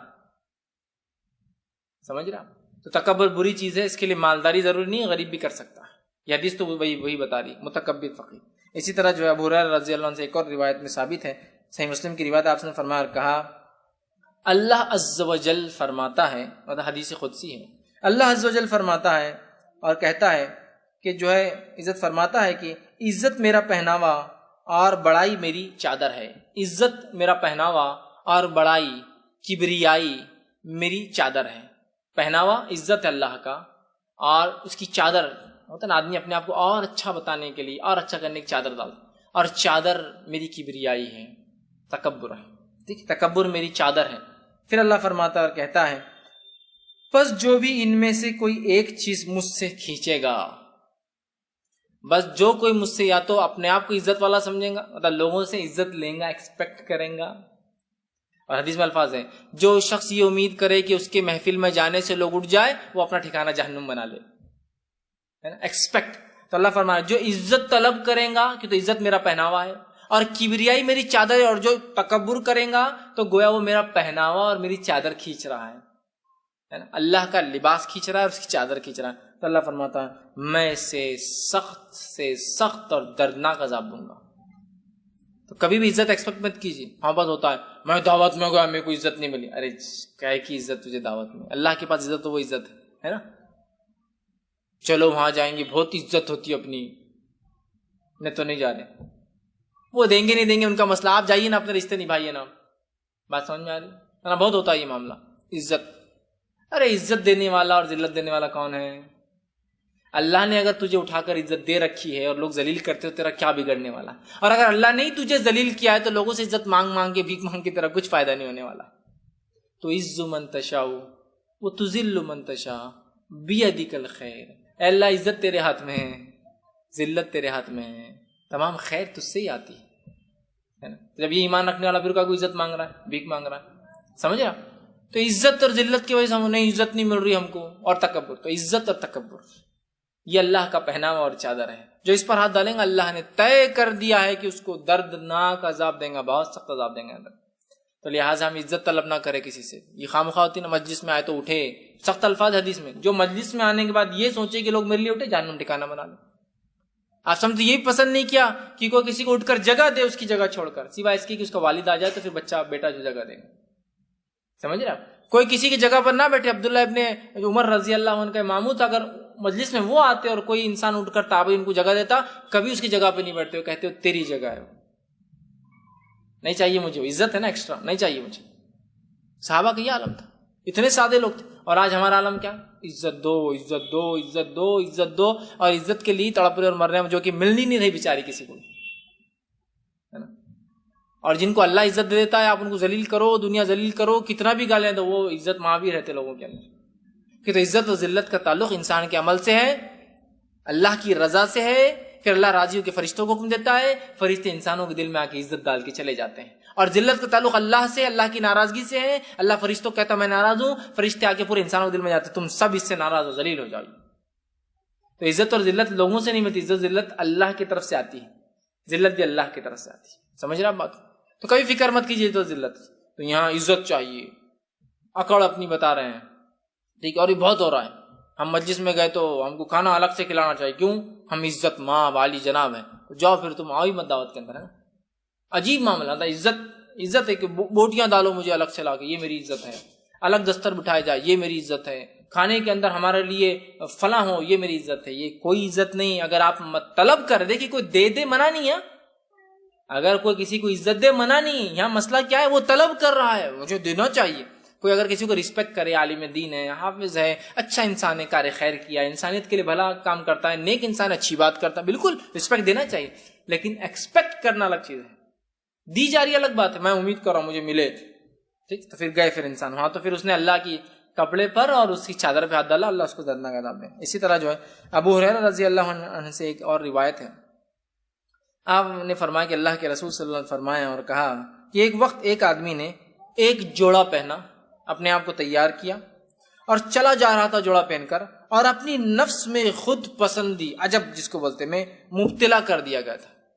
سمجھ رہا؟ خود پسندی، عجب میں مبتلا ہو گیا ہو، خود پسندی میں مبتلا ہو گیا ہو اور جانے لگا. پھر آپ نے فرمایا کہ جو ہے عجب میں مبتلا کر دیا گیا تھا اور بالوں میں کنگھی کیے اپنی چال میں اترا رہا تھا. مطلب اس کو دو چیزوں نے اترانے پر مجبور کیا تھا اکڑ پر. پہلی چیز اس کے مال نے اترانے پہ مجبور ایسا کیا کہ اس نے کپڑے اچھے پہنے اور نیت بتانے کی تھی. اچھے پہننا کپڑے منع نہیں، نیت بتانے کی تھی. تو مالی وہ کر رہا تھا. دوسرا کیا کہتا، جسمانی بھی اکڑ تھی اس میں. جسمانی اکڑ کیا تھی؟ اس کو اللہ نے شاید بہت خوبصورت بال دیا تھا، اچھے سے جما کے جا رہا تھا کنگھی کر کے. دونوں اکڑ کر رہا تھا. کون کون سی؟ ایک مالی اور ایک جسمانی. کہ اچھے کپڑے پہن کر اترا رہا تھا اور دوسرا بال اچھے جمائے تھے بہت. اللہ نے شاید اس کو خوبصورت بال دیے ہو، یا پھر ہو سکتا ہے اس کی سوسائٹی میں اکثر لوگ ٹکلے ہو یا بیماری ہو اور اس کو بال تھے، اب اترا رہا ہے وہ بالوں کو لے کر. آج بھی ایسا ہوتا ہے، کسی کی بال چل جائے اور کسی کی بال رہ جائے تو بال جس کے ہے وہ فخر محسوس کر، بال جس کے وہ ایک دم چھوٹا محسوس کر رہا اپنے آپ. ہے نا؟ ہوتا ہے نا کہ بھائی آپ کتنے مالدار ہوں گے لیکن بال نہیں نا آپ کے پاس، ہم کتنے بھی غریب، بال تو دیا نا اللہ نے ہم کو، اور یہاں بھی تکبر چل رہا ہے. تو اس نے بال خوب اچھے سے جما لیے تھے اور وہ اترا رہا تھا. کپڑے اچھے پہنے تھے اور وہ اتراتا ہوا چل رہا تھا. اللہ رب العزت کو اس کا اس لباس پہ اترانا اور اپنے بالوں کو خوبصورت جما کے اترانا اتنا ناپسند ہوا کہ اللہ نے اس کو زمین میں دھسا دیا اسی وقت، اور روز قیامت تک وہ زمین میں دھستا چلا جائے گا، دھستا چلا جائے گا. یہ صحیح بخاری اور صحیح مسلم کی روایت ہے. مالی اکڑ اور جسمانی دونوں اکڑ تھی اس میں، ہے نا. یہ بڑی اہم چیز ہے. وہاں پر ہوتا ہے نا، بال ذرا خوبصورت جما لیے تو عورت کی چالی بدل گئی، باقی سب سیم ہے. سمجھو ایک مجلس میں ایک نے بال الگ جما لیے، اوہ ایسی شان مار رہی بیچاری وہ کہ اس کی بات نہیں. ایک آدھ لڑکا آ گیا بال نئے بنا کے ایک دم اسپائس کٹ بنا لیا اس نے، لمبے لمبے بال کر لیا، سب سے ہٹ کر اکڑ چل رہا ہے نا. اس نے بھی یہ غلطی کی تھی. ایک تو کپڑوں کی اکڑ تھی، دوسرا بالوں کی اکڑ تھی. جسمانی اور مالی دونوں اکڑ سے جا رہا. اللہ نے ایسا دھسایا کہ قیامت تک وہ زمین میں دھستا چلا جائے گا، دھستا چلا جائے گا. کتنی خطرناک سزا دی نا. عبرت ہے ہم لوگوں کے لیے، ہم ان چیزوں کو سمجھیں اور تکبر سے اپنے آپ کو بچائیں. اسی طرح جو ہے ایک اور حدیث جو جامع ترمذی کی ہے، سلمہ بن اکوع رضی اللہ عنہ فرماتے اور کہتے ہیں کہ نبی اکرم صلی اللہ علیہ وسلم نے فرمایا، آدمی تکبر کا اظہار کرتا ہے. آدمی کیا کرتا ہے؟ تکبر کا اظہار کرتا ہے. ٹھیک، اور اظہار کرتا ہے اور اظہار کرتا ہے، حتیٰ کہ اس کا نام سرکش لوگوں میں لکھ دیا جاتا ہے. کیا کرتا ہے آدمی؟ تکبر کرتا ہے، پھر تکبر کرتا ہے، پھر تکبر کرتا ہے، مطلب بار بار کرتا ہے، حتیٰ کہ اللہ رب العزت اس کا نام سرکش لوگوں میں لکھ دیتا ہے. تو اس سے پتہ چل رہا ہے کہ کسی بھی گناہ کے ایسا نیکی کے کرنے سے انسان نیکوکار میں شامل ہو جاتا ہے، گناہ کے کرنے سے انسان بدکاروں میں شامل ہوتا ہے. تو یہ تکبر کر رہا ہے، تکبر کر رہا ہے، تکبر کر رہا ہے، تکبر کی بنیاد میں چلا گیا سرکشوں میں. اور اللہ کے رسول فرماتے ہیں سرکش لوگوں میں جو ہے اس کا شمار ہوگا، اور آخرت میں پھر جو ہے اس کی سزا سرکش لوگوں میں ہی دی جائیں گی. مطلب اگر انسان اپنے تکبر سے باز نہیں آتا ہے اور تکبر کرتا چلا جاتا ہے اللہ سرکشی میں نام لکھ دیتا ہے، اور روز قیامت فیصلہ کن لوگوں میں ہوگا؟ سرکش سمجھتے نا، حد سے بڑھنے والوں میں فیصلہ ہوگا. سمجھ رہے آپ بات؟ تو ہمیں چاہیے ہم تکبر سے، کبر سے، بڑائی سے، خود پسندی سے، میں پنے سے، اور کیا کیا لفظ ہو سکتے اس کے لیے، وہ تمام چیزوں سے اپنے نفس کو بچائے. اللہ کی مالی، اللہ کی جسمانی نعمت ہے تو عاجزی اختیار کیجیے، انکساری اختیار کیجیے، جھکاؤ اختیار کیجیے، اور ان نعمتوں کا شکر بجا لائیے اگر اس کو باقی رکھنا چاہتے ہیں تو، ورنہ کبر کیجیے، تکبر کیجیے، بڑھاوا کیجیے اور ان نعمتوں کے زوال کی طرف چلے جائیے. دیکھیے اب زوال آ جاتا ہے. بڑے بڑے شاہان اور بادشاہ جب تک عاجز اور انکسار ہوتے ہیں اور اللہ کی دی ہوئی حکومت کو نعمت سمجھتے ہیں اور اس کا جو حق ادا کرنے کی کوشش کرتے ہیں، کامیاب ہوتے ہیں. جس وقت ایسی اولادیں پیدا ہوتی ہے، ایسے شاہان آتے ہیں جو اس کو اپنی کمائی ہوئی چیز یا ہمارے میں خصوصیت ہے تکبر کی بنیاد بناتے ہیں، ایسے شاہان بادشاہ اور حکومتوں کو اللہ زوال پذیر کر دیتا ہے. یہ اللہ کا اصول ہے اپنا. تو ہم اللہ کے عاجز بندے بنیں، تکبر سے اپنے آپ کو بچائے، ورنہ اللہ ہم پہ رحم کرے. اتنی معمولی چیز کو ہم نے تکبر کا بیس اور بنیاد بنا دیا ہے. خوبصورتی، مال، دولت، سوسائٹی استعمال کی چیزوں کو تکبر کی بنیاد بناتے ہیں. میں یہ استعمال کر رہا ہوں، تمہیں کو تکبر ہے. آپ وہ استعمال کر رہے، آپ چھوٹے ہیں. میں یہ استعمال کر رہا ہوں، میں بڑا ہوں. تیرے پاس یہ ہے، تم چھوٹا ہے. حتیٰ کہ حالت یہ ہے، اللہ رحم کرے فرق میں، کہ ایک مرتبہ ایک صاحب دوسرے سے کہنے لگے، ارے اس سے بات مت کرو. مجھے اس سے بات مت کرو. اللہ کیوں؟ اس سے کیوں؟ وہ CDM میں استعمال کرتا. بولے میں نے کہا اس سے کیا تعلق؟ بولے میرے پاس اینڈرائڈ ہے. بولے مطلب GSM چونکہ ہینڈ سیٹ پہ اینڈرائڈ چلتا ہے، CDM ہینڈ سیٹ سستے ہوتے ہیں. میں نے کہا اس میں فرق کرنے کیا ہے CDM میں اور اینڈرائڈ؟ نہیں مطلب غریب ہے وہ، اسے لے نہیں سکتا. 900 کا ہینڈ سیٹ اس کا CDM میں صرف، وہ اس سے بات بھی نہیں کرنا چاہیے اس سے. تو دیکھیے آپ فقر کی حالت دیکھیے کہ ایک ایک نعمت فقر کی وجہ بن گئی ہے. شکر کی وجہ بننے کے بدلے کہ میں شکر ادا کروں کہ اللہ نے مجھے یہ دے دیا، دیکھو بیچارہ استعمال نہیں کر سکتا ہے، فخر کی وجہ بن رہی ہے. ہر نعمت کو فخر کی وجہ بنا. دیکھیے کوئی بھی چیز، اللہ نے جسم دے دیا، فخر. مال دے دیا، فخر. خوبصورتی دنیا کے اعتبار سے دے دیا، فخر. خوبصورت بیوی دے دیا، فخر. بچے خوبصورت پیدا ہو گئے، فخر. پڑھتے لکھتے اچھا ہے، فخر. اللہ نے 2 پیسے زیادہ دے دی، فخر. ایسی جگہ سوسائٹی میں گھر دے جا کسی کے نہیں بنتے، فخر. آفس ایسی جگہ ہوگا، فخر. غیر مسلم میری عزت کرتے، فخر. گویا کوئی موقع ہم نہیں چھوڑ رہے جس میں ہم فخر نہ جتائے. میرے گھر سے کچرا بھی نکلتا تو پورے برانڈڈ چیزوں کا کچرا نکلتا ہے، اس پہ بھی فخر ہے مجھے. کوئی بھی لوکل چیز کبھی نہیں جائیں گی ہمارے گھر سے باہر، پورے لوگوں سامنے رہیں گے اور پھینکا جائیں گا. کچرا بھی آتا تو برانڈڈ کچرا ہے پورا، اس پہ بھی فخر ہے. آپ دیکھیے شادی کر رہا ہے تو فخر، کپڑے پہن رہا ہے تو فخر. مطلب کوئی تو چیز چھوڑے انسان جانے دیجیے، کوئی تو چیز چھوڑے مسلمان جس پر فخر نہ کرے. ہر چیز پر فخر، ہر چیز پر فخر کیا جائے. اور یہ صرف مالداروں کا حال نہیں ہے، غربت میں بھی فخر. ایک فقیر رمضان میں نکل کے چندہ جمع کر رہا ہے، دوسرا فقیر بھی کر رہا ہے، تو جس کے زیادہ وہ فخر کر رہا ہے، میرے کو زیادہ ملا، تو لنگڑا حالانکہ زیادہ ہے میرے سے لیکن پھر بھی میرے کو زیادہ ملا، وہ بھی فخر. تو کہیں ہم کو فل سٹاپ دینے کی بہت سخت ضرورت ہے، ورنہ فخر، کبریائی، بڑائی اللہ کی چادر ہے، اللہ کا لباس ہے. جو اس پہ ہاتھ ڈالتا ہے اللہ نے اس کو چھوڑنا نہیں ہے. اور آخر ایک حدیث رکھ کے بات ختم کروں گا. آپ نے فرمایا کہ وہ لوگ جو دنیا میں کبر کرتے ہیں، تکبر کرتے ہیں، فخر کرتے ہیں، دکھاوا کرتے ہیں، شان مارتے ہیں، خود پسندی کرتے ہیں، اپنے آپ کو سب کچھ سمجھتے ہیں. آپ نے فرمایا روزی قیامت جب اللہ ان کو جہنم میں ڈالیں گا تو ان کو چونٹیوں کے اتنا بنا دیں گا، اینڈس کے اتنا چھوٹا، اور پھر جہنم میں پھینکیں گا. اس لیے کہ دنیا بہت اکڑتے تھے نا، تو اللہ سے چونٹی بنا دے گا، ذلیل کریں گا ایک طرح سے. جہنمیوں میں کچھ جہنمی بڑے ہو جائیں گے، کچھ جہنمی اصل سائز کریں گے، یہ جہنمی چھوٹے ہو جائیں گے. دنیا میں کرتے تھے نا، بڑے بنتے تھے، چھوٹا کر دیں گا اور یہ چونٹی بنا کر جہنم میں ڈالے جائیں. کتنی دردناک سزا ہے. اور ذرہ برابر بھی اگر انسان کے دل میں کبر ہو تو جنت میں نہیں جائیں گا. تو لہٰذا ہم لوگ آج جس سماج میں رہتے ہیں یہ مادہ پرست سماج ہے، مٹیریلسٹک سوسائٹی ہے، جس میں مادہ کتنا مٹیریل آپ پوزیس کرتے ہیں اتنی آپ کی عزت ہو رہی ہے. لوگ سمجھ رہے ہیں میری عزت ہوتی ہے. عزت اور عزت اللہ دیتا ہے. مادہ ہونا نہیں ہونا شکر کی علامت ہے کہ اللہ دیا ہے تو شکر. اور ہر آدمی جس حال میں شکر بجا رہا اللہ کا، چونکہ اللہ نے سب کو کچھ نہ کچھ نعمتیں دے ہی رکھی ہے. یاد رکھیے دے ہی رکھی ہے. اگر مجھے پورا جسم دیا نا تو یہ نعمت ہے، لیکن اگر کوئی دوسرا میرا مسلمان بھائی پیر سے معذور ہے تو بھی اللہ کا شکر منائے. اس لیے کہ پیر کے معذوری کی بھی قسم ہوتی ہے، مکمل نہ چلنے والا، کچھ حد تک چلنے والا، بیساکھیوں سے چلنے والا. تو جو کچھ نہیں چلتا ہے اس کے مقابلے میں بیساکھی کے چلنے والے کو بھی اللہ نے نعمت دی، چل تو سکتا ہے. سمجھ رہے ہیں اب بات؟ نہیں میں تو چل نہیں سکتا ہوں، تو اس کو دیکھ، تو جس کے اللہ نے ہاتھ بھی نہیں دیے ہے، تجھے پیر نہیں دیے، صرف ہاتھ سے کام تو کرتا ہے نا، اس کو تو ہاتھ بھی نہیں دیے، شکر کر کے تجھے ہاتھ دیے، نہیں ہاتھ نہیں دیے گئے، اس کو ہاتھ اور پیر نہیں، وہ کیا کرے؟ وہ بھی شکر کرے۔ ہاتھ پیر کے ساتھ اگر پاگل پیدا ہوتا تو، اور اندھا پیدا ہوتا تو، اور گونگا اور بہرا پیدا ہوتا تو، چل ہاتھ پیر نہیں ہے تو کم از کم سمجھ رہے آپ، بول سکتا ہے، دیکھ سکتا ہے، سمجھ سکتا ہے نا، تو یہ بھی نعمت ہے اللہ کی، یاد رکھیے، بڑی اہم چیز ہے، بڑی اہم چیز ہے، بہت اہم چیز ہے، اس کو سمجھنے کی بہت سخت ضرورت ہے، یاد رکھیے۔ اور اپنے نفسوں کو ہم کبر سے بچائیں، تکبر سے بچائیں۔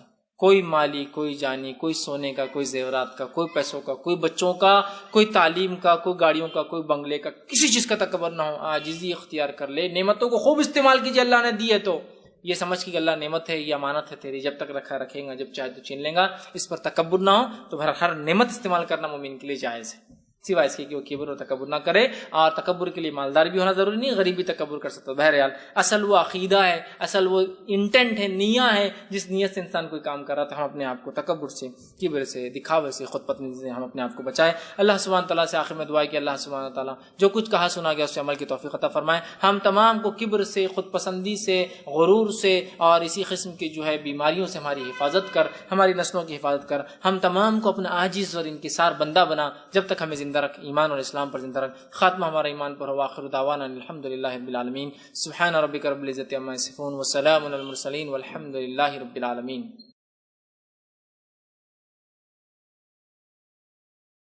کسی نے ایک اچھا سوال کہا ہے، حج اکبر کا کیا معنی ہے اور اس کی کیا اہمیت ہے؟ بہت چلا حج اکبر، حج اکبر، یہ سال حج اکبر ہے، حج اکبر ہے، اور میں بھی پریشان ہو گیا تھا حج اکبر سے۔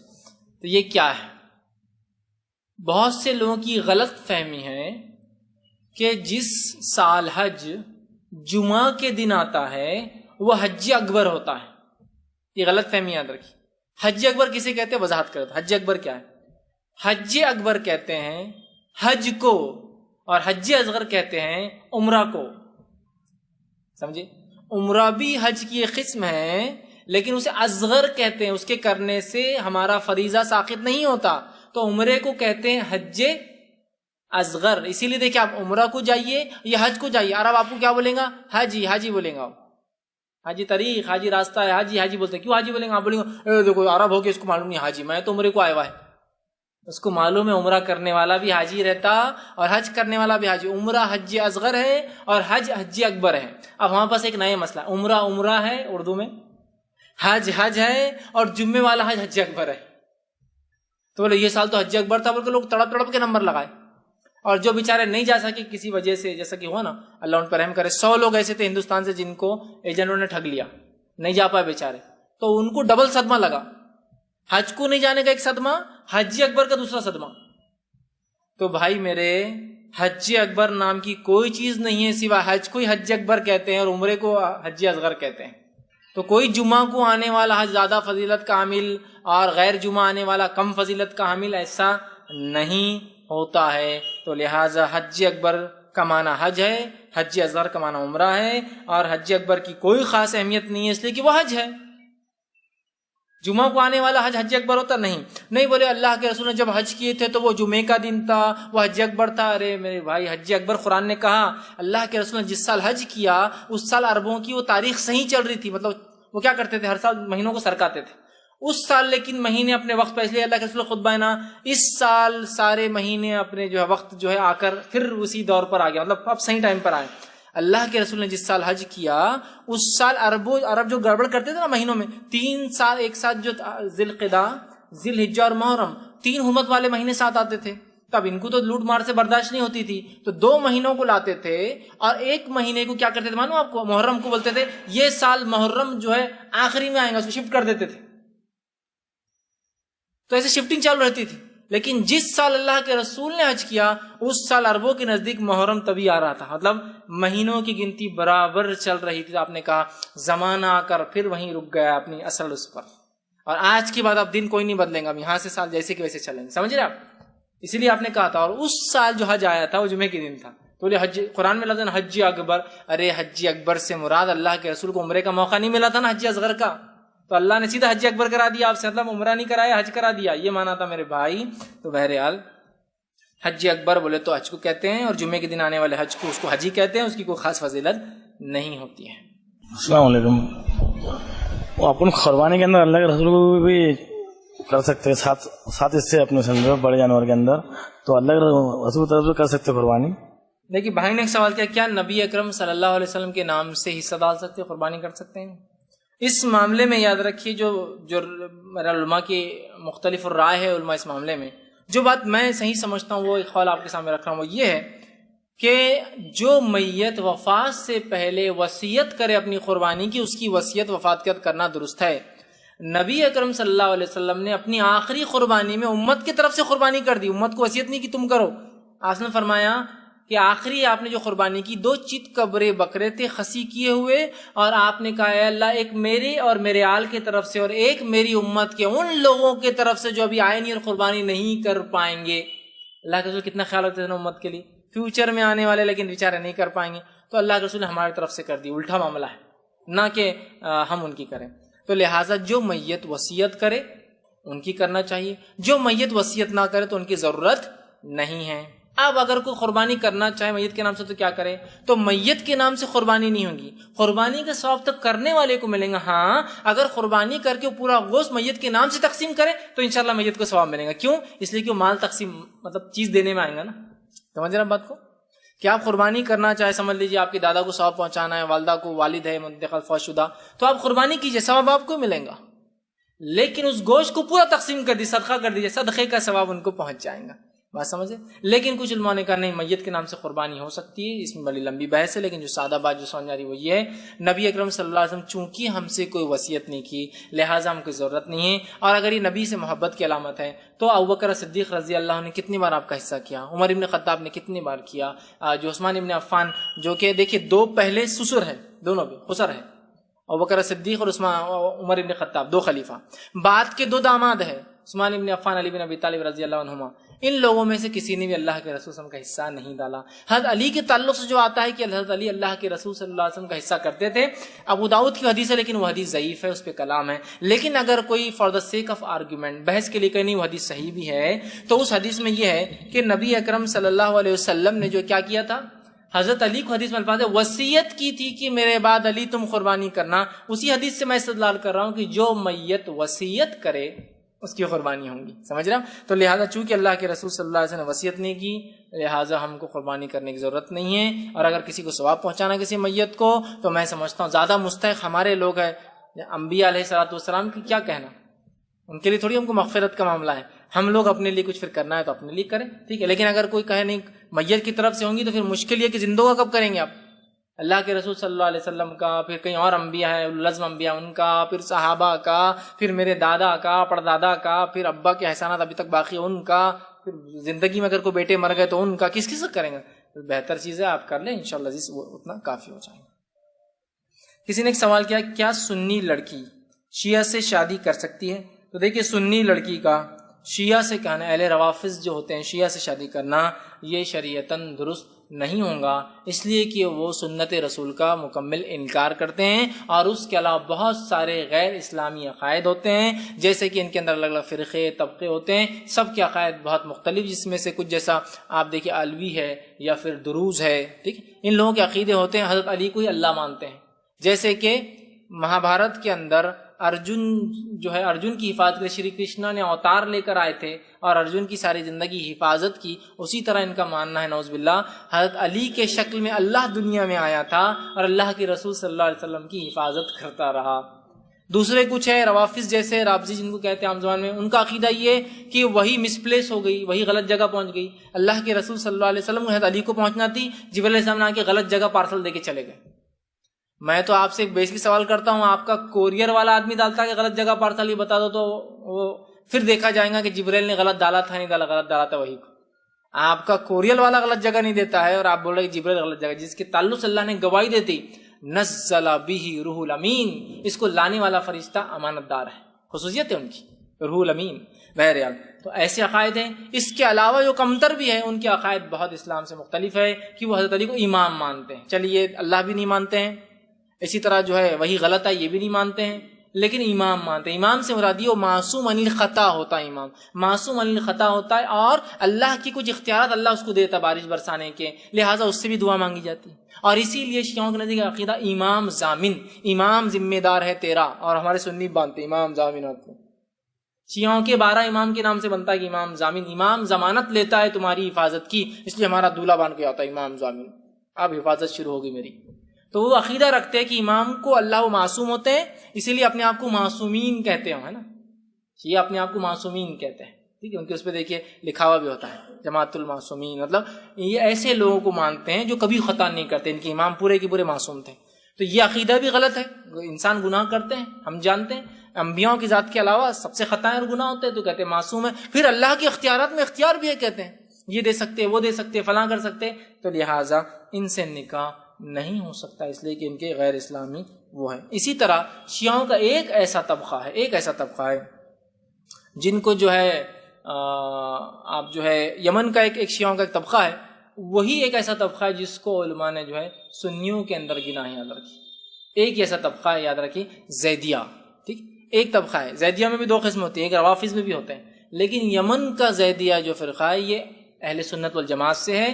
کچھ معاملے میں حضرت علی کی تائید ہے، پولیٹیکلی حضرت علی کی تائید کرتے ہیں، لیکن بقیہ نہ کسی کو گالی دیتے ہیں، خلفاء راشدین کو مانتے ہیں، باقی سب ہے. تو لہٰذا علماء نے کہا ہے کہ وہ یمنی زیدیہ جو ہے، ٹھیک، ان کے حد تک جو ہے مانا جائے گا کہ وہ سنیوں میں سے ہے، بقیہ کو بہرحال پھر نہیں مانا جائے گا. لیکن بہرحال ہم ہندوستان میں نہیں جانتے یہاں کے زیدیہ کیا وہی ہے، واللہ عالم. تو بہرحال تو ان سے نکاح درست نہیں ہوگا. اب رہا معاملہ کیا سنی لڑکی شیعہ سے شادی کر سکتی ہے، تو اب الٹا بھی ہو سکتا ہے.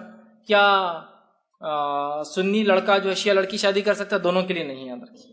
نہیں اہل کتاب کو تو ہے نا، تو مرد شادی کر سکتا ہے اہل کتابیہ سے، یہود عورت سے یا عیسائی عورت سے. تو کیا شیعہ سے عورت؟ نہیں، مرد بھی نہیں کریں. اہل کتاب اسپیشل پروویژن دیے گئے لوگ ہیں، چونکہ وہ پہلے شریعت کے حامل تھے، اللہ نے اسپیشل پروویژن دیا ہم کو کہ ان سے کر سکتے ہیں، لیکن باقی لوگوں سے نہیں ہے. تو لہٰذا یہ دونوں طرفہ درست نہیں. ہاں، اگر شیعہ لڑکا سنیت اختیار کر لے تو شادی ہو سکتی ہے، سنی لڑکی وہ شیعہ لڑکی سنیت اختیار کر لے تو شادی ہو سکتی ہے، لیکن اس کے علاوہ میں کہوں گا پھر بہرحال درست نہیں ہوگا. السلام علیکم. فیض بھائی، میرا سوال ہے کہ عید الاضحیٰ کے پہلے جو روزے رکھے جاتے ہیں اس کے بارے میں کچھ فضیلت کے بارے میں جاننا چاہتے ہیں. پہلے مطلب جو روزے رکھے جاتے ہیں اس کے بارے میں. بھائی نے سوال کیا ذی الحجہ کے روزوں کے تعلق سے، تو یاد رکھیے بہت ساری صحیح روایتیں ہیں جس سے پتہ چلتا ہے نبی اکرم صلی اللہ علیہ وسلم 1 ذی الحجہ سے لے کر 9 ذی الحجہ تک پورے روزے رکھتے تھے، پورے. عرفے کا روزہ تو خاص ہے، وہ ایک الگ چیز ہے، لیکن اللہ کے رسول کا معمول یہ تھا صلی اللہ علیہ وسلم، آپ 1 ذی الحجہ سے لے کر 9 ذی الحجہ تک پورے روزے رکھتے تھے. تو لہٰذا بڑا بہترین موقع ہے. اور ان ایام میں 1 ذی الحجہ سے 10 ذی الحجہ تک انسان جو عمل کرے گا، ان ایام میں کیا گیا عمل اللہ کو سب سے زیادہ محبوب ہے، حتیٰ کہ رمضان سے بھی زیادہ، سب سے زیادہ کا لفظ ہے، بہت محبوب ہے، یاد رکھیے. اور رمضان میں جو 70 درجے بڑھ جاتا ہے وہ روایت صحیح نہیں ہے، اس لیے لہٰذا اس پہ قیاس نہیں کر سکتے. لیکن سب سے زیادہ صحابہ نے کہا جہاد فی سبیل اللہ، تو کہا جہاد بھی افضل نہیں ہے اس مہینے میں، اللہ کو سب سے زیادہ عمل پسند اس مہینے کے، مطلب اگر اس مہینے کے علاوہ کوئی انسان جہاد بھی کرے تو اس مہینے کے برابر نیکی نہیں پا سکتا، سوائے اس مجاہد کے جو جان اور مال دونوں کے ساتھ جائے اور دونوں لٹ جائے، جان بھی چلی جائے اور مال بھی چلا جائے، وہ افضل ہے. غیر ذی الحجہ کی مطلب 10 دنوں کے علاوہ اگر کوئی انسان جہاد کرتا ہے اور اگر مال بھی چلا جاتا ہے، پورے مال سے لڑتا ہے، پوری جان سے لڑتا ہے، اور مال بھی چلا جاتا ہے اور مر بھی جاتا ہے، تو وہی انسان صرف افضل ہے، باقی تمام عمل مفضول ہے، پھر اتنے افضل ہے. تو ان ایام میں صدقات، خیرات، تلاوت قرآن، نوافل کا اہتمام، روزوں کا اہتمام زیادہ سے زیادہ کرنا چاہیے. تو لہٰذا ان پورے کے پورے 9 دنوں آپ روزے رکھ سکتے ہیں، کیونکہ 10واں دن عید کا ہے تو روزہ بہرحال اس سے منع ہے، لیکن عمل کے اعتبار سے 10 تک کے کیے گئے عمل سب سے زیادہ اللہ کو پسندیدہ ہے. السلام علیکم. سر میرا سوال یہ ہے کہ زیادہ تر یہ ہوتا ہے کہ قربانی کے ٹائم پہ قصاب لوگ اتنی جلدی میں رہتے ہیں کہ بہت بار یہ ہوتا ہے کہ ایک جانور میں بہت سارے حصے ہیں، مان لو 7 حصے ہیں، تو ایک کی نماز ہونے کے بعد ان لوگ وہ جانور کو ذبح کر دیتے. تو یہ درست ہے کہ دوسروں جس کے حصے ہے اس کی نماز نہیں ہوئی اور ان کے آنے سے پہلے جانور ذبح ہو جائے، کیا یہ درست ہے؟ اور دوسرا سوال یہ تھا آج کے سبجیکٹ سے ریلیٹڈ کہ غرور اور تکبر سے بچنے کے لیے کوئی اسپیسیفک ذکر ہے جو ہم خالی ٹائم پہ، فری ٹائم پہ پڑھتے رہیں کہ اللہ تعالیٰ ہماری حفاظت کرے؟ بھائی 2 سوال کی، پہلا سوال تھا کہ اگر جانور میں 7 حصے 10 حصے، اونٹ ہے تو 10 ہے، گائے ہے تو گائے، بیل میں 7. اور اگر ایک آدمی کی نماز ہو جائے تو کیا اس کو صلہ دینا، ذبح کر دینا درست ہوگا؟ ایسا کہ بہت سی بار لوگ کرتے ہیں. تو یاد رکھیے اس معاملے میں علماء نے کہا ہے کہ اگر ایک جانور میں کئی لوگ حصے دار ہیں اور کچھ لوگ بھی نماز پڑھ لیتے تو کافی ہے. پورے ساتوں کا پڑھ کر آنا ضروری نہیں ہے، چونکہ یہی جانور میں ایک ہی جان ہوتی ہے نا. چھوٹے جانوروں کو تو آپ کا اگر اکیلا بکرا ہے، بھیڑ ہے، بکری ہے، مینڈی ہے تو آپ کو رکنا ہی پڑے گا. لیکن بڑے میں ساتھ ہے تو کچھ لوگ بھی نماز پڑھ لے تو انشاءاللہ عزیز قربانی کی جا سکتی. دوسرا بھائی کا سوال تھا کہ اگر انسان تکبر غرور نہ ہو اس کے لیے کیا کوئی دعا ہے؟ تو یاد ہے کہ تکبر گھمنڈ نہ ہو بلکہ کچھ دعائیں ایسی آتی ہیں آپ صلی اللہ علیہ وسلم کی جس کے لیے آپ نے مسکینوں میں رہنے کے تعلق سے دعائیں کی ہے. آپ حصن المسلم دعاؤں کی کتاب لیں، اس کے اندر انشاءاللہ وہ دعا بھی آپ کو مل جائے گی. تیسرا یہ کہ غرور اور تکبر سے بچنے کے لیے ایک میں سلوشن جو دے سکتا ہوں وہ یہ ایک عام زبان میں آپ سلام میں پہل کیجیے. غرور تکبر سے انسان بچ جاتا ہے. اکثر غرور تکبر کا پہلا مظہر ہی ہوتا ہے کہ آپ انتظار کرتے وہ حقیر ہے اس نے کرنا، وہ غریب ہے اس نے کرنا، وہ بیٹی والا ہے اس نے کرنا، وہ بعد میں آنے والا ہے میرا پڑوسی مجھ کو کرنا، میں مالدار ہوں، میں باس ہوں اور وہ سبارڈینیٹ ہے اس نے سلام کرنا. تو فرسٹ انسان میں کہوں گا ایک مسلمان کے لیے تکبر سے بچنے کا سب سے بہترین طریقہ سلام میں پہل کرنا شروع کرتا. سلام اول کرنے سے خود بخود عاجزی آتی ہے انسان کے اندر، پہلا کام ہے. دوسرا اللہ کی نعمتیں، جن نعمتوں کی وجہ سے آپ کو ایسا لگ رہا ہے کہ میں اونچا ہوں، سمجھ رہے اونچا ہوں، ان نعمتوں کے زوال کے بارے میں فوراً سوچ لینا. زوال چلے گئی تو نکو چلے گئی تو پھر اس کے ساتھ ہی رہنا پڑے گا تو اچھا ہے، بھی سے اچھا ہے. سمجھے نا، آج میرے پاس گاڑی ہے تو میں تکبر میں ہوں، لیکن کل نہیں رہی تو نہیں رہے تو اپن کیسے رہیں گے ساتھ؟ ویسے رہو، تاکہ رہی بھی تو وہی سلوک، نہیں رہی بھی تو وہ سلوک. سمجھ رہے آپ بات کو؟ تو لہٰذا پہلے سلام میں پہل کیجیے. اللہ کی نعمتوں پر جب بھی کبر آنا شروع ہو تو اس کے زوال کا وہ کر لیجیے. میری یہ صدری بہت اچھی ہے، میرے کو تکبر آ رہا، لیکن کل پھٹ جائیں گی. یہ آج ہی ہو سکتا صرف زیادہ ہو جائے تو کٹ گئی تو، اور دھوبی نے خراب کر کے دیا تو نہیں جان دو. سمجھ نعمتیں چھین زوال، ارے نہیں زوال آنے والا، ہر چیز ختم ہونے والا تو فوراً ہو. میری صحت بہت اچھی ہے اس لیے میں فلاں ہوں، ارے لیکن ایک بیماری ہو جائے 10 دن پڑ جائے بستر پہ تو آدمی کا سب سیر لگ جاتی ہے، ایک طرف ہے راستے لگ جاتی. 10 سال بنایا ایک ہفتے میں غائب ہے نا. نہیں میں جو ہے بہت خوبصورت ہوں، ایک ٹائیفائڈ بتا دیتا آپ کتنے خوبصورت اور کیا ہے، پورا آپ کا رنگ نکال کے لا دیتا آپ کو اوریجنلٹی پہ، ہے نا. تو ارے نہیں زوال ہو سکتا ہے، نہیں اس پہ تکبر نہیں کرنا چاہیے. آپ یہ یاد رکھنا چاہیے ان چیزوں کو. زوال کا خیال آتے آدمی ایک دم نہیں توبہ اللہ، بہت غلط خیالات آ رہے تھے. صحت ہے تو بیماری آ سکتی ہے، صحت فلاں ہو سکتا ہے، مال ہے اور چلا گیا تو نہیں ماشاءاللہ. تو اس سے کیا ہوتا ہے آدمی میں عاجزی انکساری ہوتی ہے اور غرور نہیں آتا. تیسرا ایسے لوگوں کی صحبت اختیار کیجیے کہ اگر آپ کو پتا ہے یہ ٹائم پر مجھ میں تکبر آ جاتا ہے تو ان کو بتائیے میرے پہ آتا ہے، میرے کو فوراً روکنا ہے میرے کو. تو پھر ایسے دیندار لوگوں سے دوستی رکھیے کہ فوراً آپ کو بولیں گے ارے بھائی بہت اکڑ رہے تم آج ذرا، ارے اکڑ رہا میں سے غلطی ہو. دینداروں کی صحبت، وہ صحبت آپ کو مجبور کریں گے. آپ دیکھیے سلام میں بھی پہل کر رہے سمجھ لیجیے، نعمتوں پہ زوال پہ بھی ڈر، لیکن دیندار صحبت نہ ہونا تو پھر کبھی نہ کبھی تھوڑے دن بعد وہی اکڑ کا شروع ہو جاتا ہے. ابھی تو بہت اچھے اللہ. دیکھیے آدمی سمجھے ہندوستان میں اللہ میرے کو گلف میں جاب دے دے، بھیکاری گیا بھیک مانگ رہا اللہ سے، چونکہ یہاں کی انکم پور نہیں رہی ہے، اللہ دے دے. وہاں جاتے اکڑ چالو میں گلف میں کام کر، یہاں تو رو رہا تھا گلف میں جانے کے، وہاں جاتے اکڑ. تو پھر یاد کر نہیں اگر واپس آ گیا ویزا کچھ ہو گیا ہکا لیا، نہیں بھائی زوال کبھی ایسا، چلو واپس آ جاؤ کہ لگے نا نہیں باہر سے آیا کیا انڈیا کا رہنا، نہیں یار یہ آدمی جیسا تھا ویسی اس میں کوئی تبدیلی ہے. ورنہ آدمی گلف جا کے آیا تو آتے ہیں کیا دھول اڑتی ہے اورنگ آباد میں، تو دیکھنا پڑتا 30 سال ادھر ہی تھے تم دھول میں، 1 سال میں دھول زیادہ لگ رہی تم کو. نہیں ایسا گلف اللہ نے وہاں نعمت دی ہے، وہاں دھول نہیں ٹھیک ہے نا. یہاں اپنا دھولے بولنا اپنا ایک مزہ ہے یہاں کی مٹی کا، یہ بھی انجوائے کرو. جہاں برف ہے وہاں تو مٹی دیکھنے کو ترس جاؤں گے تم، ان کا اپنے کی زندگی سمجھے.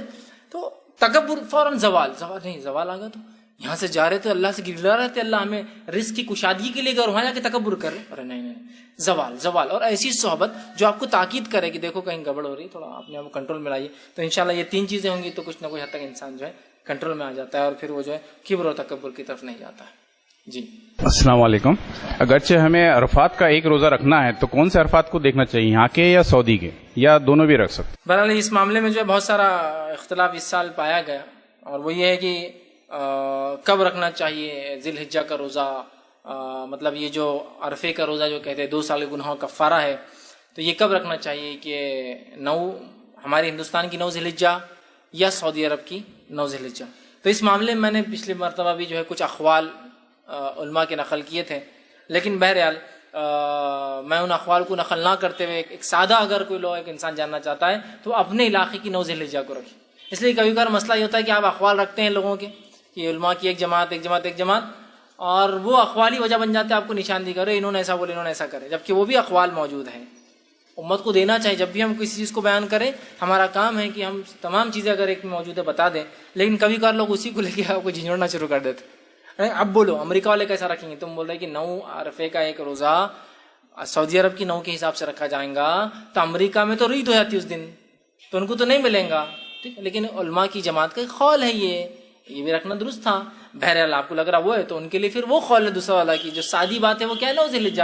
تو بہرحال ایک سب سے سادہ اصول یہ ہے کہ اپنے علاقے کی 9 ذی الحجہ کو آپ روزہ رکھ لیں، انشاءاللہ العزیز یہ روزہ کفایت کر جائیں گے. لیکن اگر کسی کو پتہ چل رہا ہے اور وہ رکھنا چاہ رہا وہاں کی 9 کا بھی، ایسا بھی جیسا ابھی ہو گیا 2 دن ہو گیا، تو میں کہوں گا اس میں کوئی حرج ہی نہیں ہے، اس لیے کہ نبی اکرم صلی اللہ علیہ وسلم تو پورے 9 روزے رکھتے تھے، تو کوئی حرج نہیں. کچھ علماء نے کہا 2 رکھ لو اگر ایک دن کا فرق آ رہا ہے تو، جیسا کہ ابھی تو 2 دن کا آ گیا حصہ، لیکن ایک دن کا ہے تو آج اور کل کا رکھ سکتے، مطلب کل اور آج کا رکھ سکتے تھے، یہ بھی ہو سکتا. تو بہرحال لیکن وہ اس نیت سے نہیں ہے کہ ایک روزہ اکیلا نہیں رکھنا چاہیے، 2 رکھنا، ویسا نہیں ہے، آپ رکھ سکتے. تو لہٰذا آپ جو ہے 9 ذی الحجہ سب سے سادہ سب سے موٹا اصول ہے، ہر کوئی سمجھ سکتا ہے. آپ 9 ذی الحجہ کو اپنے علاقے کی وہ روزہ جو ہے رکھ لیں. کسی نے کہا کہ عورتوں پر قربانی کیا مستثنا ہے، کیا ان کو کرنا بھی جو ہے ضروری ہے، فرض ہو جاتی ہے؟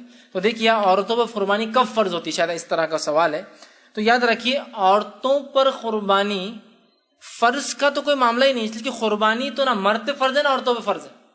قربانی سنت مؤکدہ ہے. عمر ابن خطاب، ابوبکر صدیق رضی اللہ عنہ نے نبی اکرم صلی اللہ علیہ وسلم کی وفات کے بعد قربانی نہیں کی، صرف امت کو یہ بتانے کے لیے کہ یہ واجب اور فرض نہیں ہے. اسی طرح عمر ابن خطاب نے اپنی زندگی میں 2 یا 4 سال روایت میں آتا قربانی نہیں کی، تاکہ امت کو بتائے یہ صرف سنت مؤکدہ ہے، فرض اور واجب نہیں ہے. ٹھیک ہے، تو میں بھی یہ کہوں گا فرض اور واجب نہیں. اب فرض اور واجب نہیں ہے تو اس کا مطلب کیا؟ آپ نے تو پھنسا دیا ہم کو. پہلے بولتے 3000 کا حصہ بچ جاتا تھا، ہم بھی نہیں کرتے تھے. عمر ابن خطاب اور ابوبکر کے پاس بہت اعمال تھے ہمارے سے زیادہ، جو ان کو لے جائیں گے جنت میں، ہمارے پاس بہت کم ہے، تو ہم کو دیکھ کے چننا ہے. سمجھ رہے بات کو؟ تو ان کی مثال میں نے اس لیے دیا کہ واجب اور فرض نہیں ہے، انہوں نے امت کو بتا دیا. لیکن جس کے پاس استطاعت ہو ضرور ضرور ضرور کرے. اب اگر آپ کے پاس ایک حصے کی استطاعت ہے یا ایک چھوٹے جانور کی استطاعت ہے تو آپ کے اگر شوہر کر لے، یا آپ اگر والد کے ساتھ ہے تو آپ کا والد کر لے، چونکہ عورت کا سوال ہے اس لیے جواب دے رہا ہوں، یا آپ بھائی کے ساتھ ہوتی ہے آپ کا بھائی کر لے، اور آپ اس کے ماتحت ہے تو یہ سب کی طرف سے ہو جائیں گا. لیکن اللہ تعالیٰ نے آپ کو اور مال و دولت دی ہے، شوہر بھی کر سکتا ہے، تو آپ اپنے نام کا بھی کیجئے پھر، اور اپنے بچوں کے نام کا بھی کیجئے پھر. سادی بات تو یہ کہ ایک حصہ کافی ہو جاتا ہے، لیکن اللہ نے طاقت دیا تو کتنا بھی کیجئے. نبی اکرم صلی اللہ علیہ وسلم نے آخری قربانی کی 1 مینڈا اپنے اور اپنے گھر والوں کی طرف سے، مطلب 10 لوگوں کی طرف سے، آپ 1 اور 9 بیویاں 10. ایک مرتبہ زندگی میں آپ نے 1 بیل ذبح کیا، مطلب 7 حصے ڈالے 9 لوگوں کی طرف سے، اور ایک مرتبہ ایک قربانی آپ نے 100 اونٹ ذبح کیے، 1000 حصے ڈالے آپ نے. مل گیا ہم کو نمونہ. تو ایک کفایت کر جائیں گا اگر طاقت. آپ کا سوال ہے کہ عورتوں پر واجب فرض نہیں ہے، لیکن اگر اللہ نے آپ کو طاقت دی ہے تو میں آپ سے گزارش کروں ضرور آپ ایک حصہ ڈالیں، ضرور آپ ایک جانور کریں. چھوٹا کرے اور دیا ہے، بڑا کیجیے اور دیا ہے 10 بڑے کیجیے، کوئی مسئلہ نہیں، لیکن قربانی کیجیے. بہت محبوب عمل ہے، اس لیے کہ آپ کی حدیث ہے اللہ کو 10 ذی الحجہ کو، جس کو یوم النحر کہتے، خون بہانے کا دن ہے، اس میں خون بہانے سے زیادہ کوئی عمل بندے کا محبوب نہیں ہے. اسی لیے پہلے دن قربانہ کرنے کا ثواب زیادہ ہے، کیونکہ سب سے زیادہ محبوب عمل ہے اس دن کا خون بہانا. ٹھیک ہے، تو لہٰذا واجب اور فرض نہیں ہے، لیکن اللہ نے طاقت دی، اور ایک کی طاقت دی ایک جانور چھوٹے تو پھر شوہر کر لے تو سب کی طرف سے. ایک حصے کی بھی طاقت ہے تو پھر شوہر یا گھر کا مرد کر لے، ذمہ دار سب کی طرف سے ہو جائیں گے. لیکن اللہ نے دے رکھا ہے تو میں کہوں گا سب ایک ڈالیے حصہ، سب ایک ڈالیے، بڑا چھوٹا، بچے اپنے بچوں کا سب کا حصہ ڈالیے انشاءاللہ عزیز، زیادہ سے زیادہ، تاکہ ہم اجر اور ثواب میں شامل رہیں. السلام علیکم. شریعت میں ہے کہ شادی کے بعد بچوں کو الگ کر دینا چاہیے، تو یہ حکم ماں باپ کو ہے کہ انہیں الگ کرنا چاہیے، اور ماں باپ یہ کہے بچوں سے کہ ہم 1 یا 2 سال کے بعد آپ کو الگ کر دیں گے، تو بچے لڑ جھگڑ کر یہ کہے کہ نہیں شریعت میں ہے ہم کو ابھی الگ ہونا ہے. اور لڑکی والوں کو کیا یہ حق حاصل ہے کہ وہ لڑکی کو روک لے اور کہے کہ ان کو الگ کر دو تو ہم لڑکی کو چھوڑتے ہیں؟ اس بارے میں بھائی نے سوال کیا کہ جو شریعت میں ہے کہ شادی کے بعد انسان الگ ہو جائے، تو کیا لڑکا خود الگ ہو جائے یا اس کے والدین نکالے یا شادی ہوتے ہی الگ ہو، اور کیا لڑکی کی گھر والوں کو اختیار ہے کہ لڑکی کو روک لے اور یہ کہے کہ لڑکا الگ ہوگا تو ہم بھیجیں گے؟ اس کا کیا معاملہ ہے؟ تو دیکھیے سب سے پہلی چیز، شادی کے بعد جو الگ کر دو حکم ہے، یہ حکم اس لیے دیا گیا ہے کہ زندگی جو میرڈ لائف ہے وہ آسانی سے گزرے، اور عموماً ایسا دیکھا گیا ہے کہ دو عورتوں میں بنتی نہیں آسانی سے، جس کی وجہ سے ہوتا یہ کہ ایک انسان جو کہ شوہر ہے اپنی بیوی کے ساتھ رہے تو اچھا معاملہ ہے، لیکن ماں آ گئی تو معاملہ گڑبڑ شروع ہو جاتا ہے. تو شریعت نے کہا پھر اس معاملے میں کیا ہو جاؤ، الگ ہو جاؤ. اگر نہیں جم رہی تم دونوں تو دین پہ رہ سکتے ہو، لیکن تیسرے ماں کی وجہ سے مسئلہ بڑھ جا رہا ہے، سمجھ رہے آپ، دین پہ نہیں رہ پا رہے ہو، اور طلاق کی وجہ تمہارا آپسی جھگڑا یا کوئی اختلاف نہیں ہے، وہ ماں کی وجہ سے فلاں ہو رہا ہے یا ننن کی وجہ سے فلاں ہو رہا ہے گھر کی عورتوں، تو پھر اس معاملے میں شریعت نے کہا الگ ہو جاؤ، بیسٹ پارٹ ہے. ایک سے زیادہ بھائی ہے تو ظاہر سی بات ہے تو مجبوری الگ ہونا، اس لیے کہ پھر اور پردے کا مسئلہ آ جاتا ہے، سمجھ. تو بہرحال کھلی بات تو یہ ہے کہ شادی ہوتی الگ ہو جانا چاہیے، والدین نے خود الگ کر دینا چاہیے. لیکن اب ہندوستان کے ماحول میں اب کیا بتائیں، جب بھی بولے نہیں الگ ہونے کا تو بولتے ارے یار یہ آدمی باقی سب اچھی بات کرتا ہے، یہاں پھوٹ ڈالنے کی بات کر دیتا ہر بار. انڈین لوگ جو سنتے بولتے رہے یار فیس بک ایسا کیسا بول دیا، اتنی خطرناک بات، ماں باپ جس نے پیدا کیے یہ کیے وہ کیے فلاں کیے، الگ کرنے کی بات کریں. میرے بھائی میں الگ ہونے کی بات کر رہا ہوں، ان کو چھوڑنے کی بات نہیں کر رہا ہوں، ذرا عقل سے لو، چونکہ انڈیا میں الگ بولے کہ چھوڑنے کا ہی تصور ہے. میں الگ کی بات کر رہا ہوں، الگ سے چھوڑنے کی بات نہیں کر رہا ہوں. الگ سمجھ رہے آپ، الگ یہ بھی ہو سکتا ہے کہ میرے گھر میں میرا چولہا اور چکی الگ ہو جائے. الگ سے مراد ماں باپ بھی کرائے سے، میں وہی گھر میں ایک اور کرائے کا بازو کا لے لوں وہی محلے میں، یہ بھی الگ ہے. الگ سے مراد یہ تھوڑی کہ امی اب تم میرے گھر پہ نہیں آئیں گے، میری بیوی نہیں آئیں گی، تم آئے تو پھر انڈیا پاکستان کی جنگ شروع ہو جائیں گی، یہ ہونے نہیں والا. الگ کہہ رہا ہوں، صرف الگ، رشتے کو توڑنے الگ کرنے کی بات نہیں کہہ رہا ہوں. تو یہاں الگ بول رہے ماں باپ سے توڑ دے رہے، فیض بھائی تو ایسا کیا کر رہے، غلط کر دے رہے، ہمارے بچے ان کی بات سن لیا اب الگ ہونے کی بات کرنا. ارے میرے ماں میں تو صرف کہہ رہا ہوں الگ، رشتہ توڑنے کی بات نہیں کہہ رہا ہوں میں. اور یہ شریعت کا یہ حکم بہت مطہرہ پاکیزہ حکم ہے. عمر ابن خطاب رضی اللہ عنہ نے ایک مرتبہ ایک لڑکے سے کہا تھا جس کے والد لائے تھے اس کی گزارش کمپلین لے کر، شکایت لے کر کہ میری بات نہیں سنتا. اس میں حضرت عمر نے لڑکے کے جو حق بتائے تھے وہ اولاد کے، اس میں ایک حق بتایا تھا جب بالغ ہو تو شادی کر دے، اور شادی کے بعد الگ ہونا چاہے تو الگ کر دے، حق ہے اس کا. سمجھ رہے بات کو. اور الحمدللہ عربوں میں آج بھی یہ ٹریڈیشن ہے. ہندوستان کے بارے میں گواہی نہیں دے سکتا ہوں، لیکن عرب علاقوں کی گواہی آج بھی دے سکتا ہوں کہ شادی ہونے سے پہلے باپ جو ہے بیٹے کا گھر ور سب کر دیتا، فلیٹ ہو جاتا، بولتا اب کھلی ولی ادھر سے سٹک جاؤ، تم ادھر نہیں رہیں گے، اب تم ادھر تمہارا ہو گیا، نکال دیتا ہو. اور اس کے بعد اس کا سلام کلام چالو اور اتنا ہی رشتہ. اس حد تک انہوں نے مانا ہوا ہے، اور بہت اچھا سسٹم ہے. رشتے اور محبتیں سب باقی ہے، سب باقی. ایک بلڈنگ بناتے ہیں پوروں کے فلیٹس الگ، نیچے ماں باپ، بڑا بھائی، چھوٹا منجلہ بھائی، یہ بھائی اس سے چھوٹا اس سے چھوٹا، پورا ادھر ادھر. سیکنڈ وائف تھی بازو ایک اور فلیٹ لیا ہوا، ان کے بچے پورے فلیٹ میں جائے، سب پورے فرسٹ کلاس رہے، سب الگ الگ، چولہا سب کا الگ. شام ہو رہی ہے پوری عورتیں ساتھ کھانا کھا رہی ہے. ایک ماں ہے اگر ساتھ رہے تو 10 بہویں بھی مل کے ایک ہی کھانا بناتی ہے. اب ایک ماں ہے 10 بہویں 10 کھانا لا کے اس کو دیتی ہے. کنگ کی جیسا رہ رہی ہو ماں، کنگ ہو جا رہی ہے چونکہ 10 بہویں بنا رہی. چلو کیا کھانا ہے لاؤ، کیا بہو نہیں بولیں گی اپنی ساس کو، لا رہی ہے بیچاری.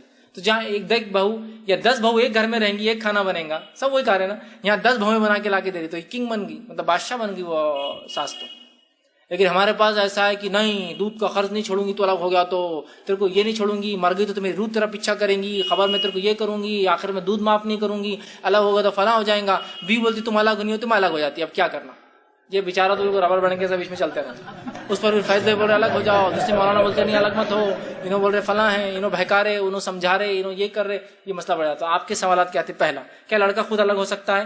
ہاں الگ ہو سکتا ہے. کیا والدین الگ کر سکتے ہیں؟ ہاں والدین بھی الگ کر سکتے ہیں. تیسرا سوال تھا کیا والدین یہ کہہ سکتے کچھ دن رکو اس کے بعد ہو؟ یہ بھی درست ہے. اگر آپ کو لگ رہا ہے والدین کی حالت ایسی نہیں کہ ابھی چھوڑا جائے، لیٹ اٹ بھی، آپ چھوڑیں. جیسا کہ سمجھ لیجیے آپ اکلوتے ہیں، اب کیسا کریں گے آپ ماں باپ کو چھوڑ دیں گے تو خدمت کے لیے کوئی مرد گھر میں نہیں، یا سمجھ لیجیے والد بھی نہیں ہے، اب کیا کریں گے؟ ابھی بھی یہ بولیں نہیں ماں کو الگ کر دو، سمپل نہیں ہو سکتا. سمجھ رہے بات کو؟ تو آپ کو انتظام کرنا ہے اس کا پورا. تو آپ یہ بھی کر سکتے. کیا لڑکی والوں کو یہ حق ہے کہ لڑکی کو روک لے کہ بھائی لڑکا اب تک الگ نہیں ہوتا؟ تو دیکھیے جب شادی کی تھی تو کس حالت میں کی تھی؟ شادی کے ٹائم پہ ایسا کوئی کنڈیشن تھی کیا؟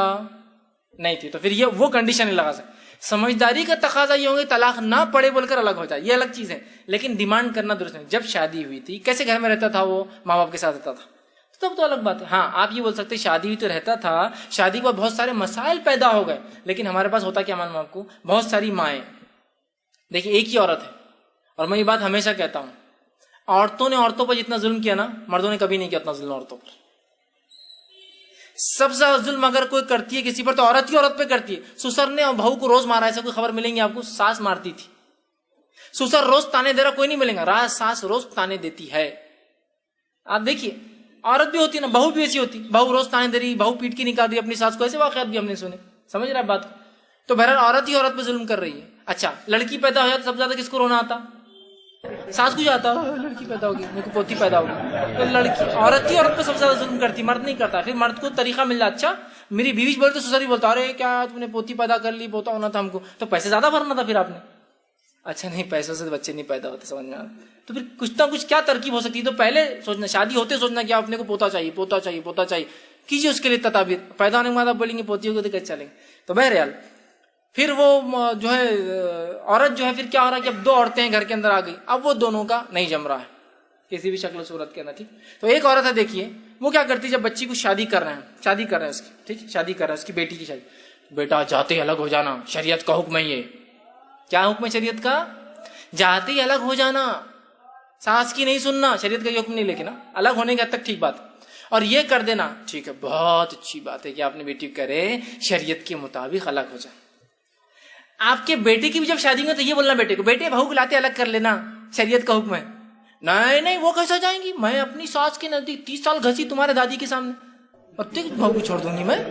اور اپنی بیٹی گھر آئی تو بیٹے الگ ہوئے کہ نہیں, تمہارے شوہر کو بولو جلدی الگ ہونے کا ہے, تم کو الگ ہونا شریعت کے مطابق ہو رہی, اور خود کی بہو کو تو اگر الگ ہوئی نا تو میں بیٹے کو الگ کر لوں گی, طلاق دلا دوں گی تیرے سے. تو یہ شریعت کا ایک حکم دو عورتوں پر الگ الگ کیسے لاگو ہو رہا, بیٹی پہ الگ اور بہو پہ الگ. انصاف پسند عورت کیا بولیں گی, بیٹے اپنے گھر جاتے ہی تم الگ ہو جانا, میں نے تمہاری بھابھیوں کو بھی دیکھو الگ رکھی ہوں.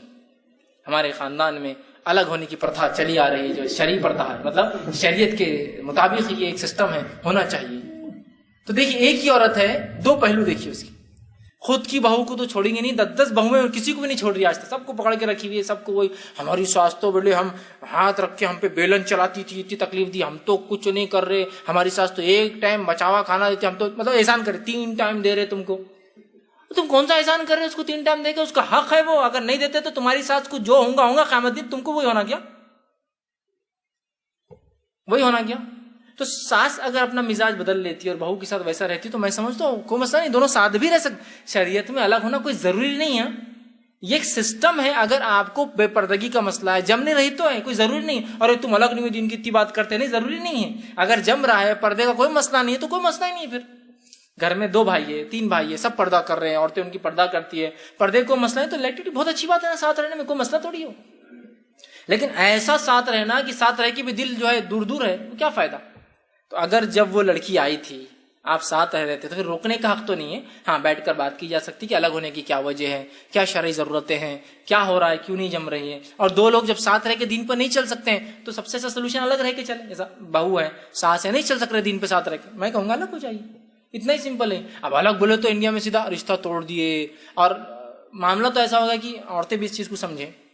میں نے ایک مرتبہ کہا, اور بوڑھے لوگ ہوتے ہیں تھوڑا سا ان کا مزاج بدلتے جاتا ہے, وہ چاہتے ہیں کہ لوگوں کی سہانبھوتی سمجھتے نا, لوگ بولے ارے کیا ان پہ ظلم ہو رہا, ایسا لینا چاہتے لوگوں سے. ایک مرتبہ میں ایک جگہ گیا, وہاں ایک صاحب تھے, ان کے بہت سارے لڑکے تھے, اللہ نے ان کو دے رکھے ماشاءاللہ, اور ان کے والد تھے وہاں.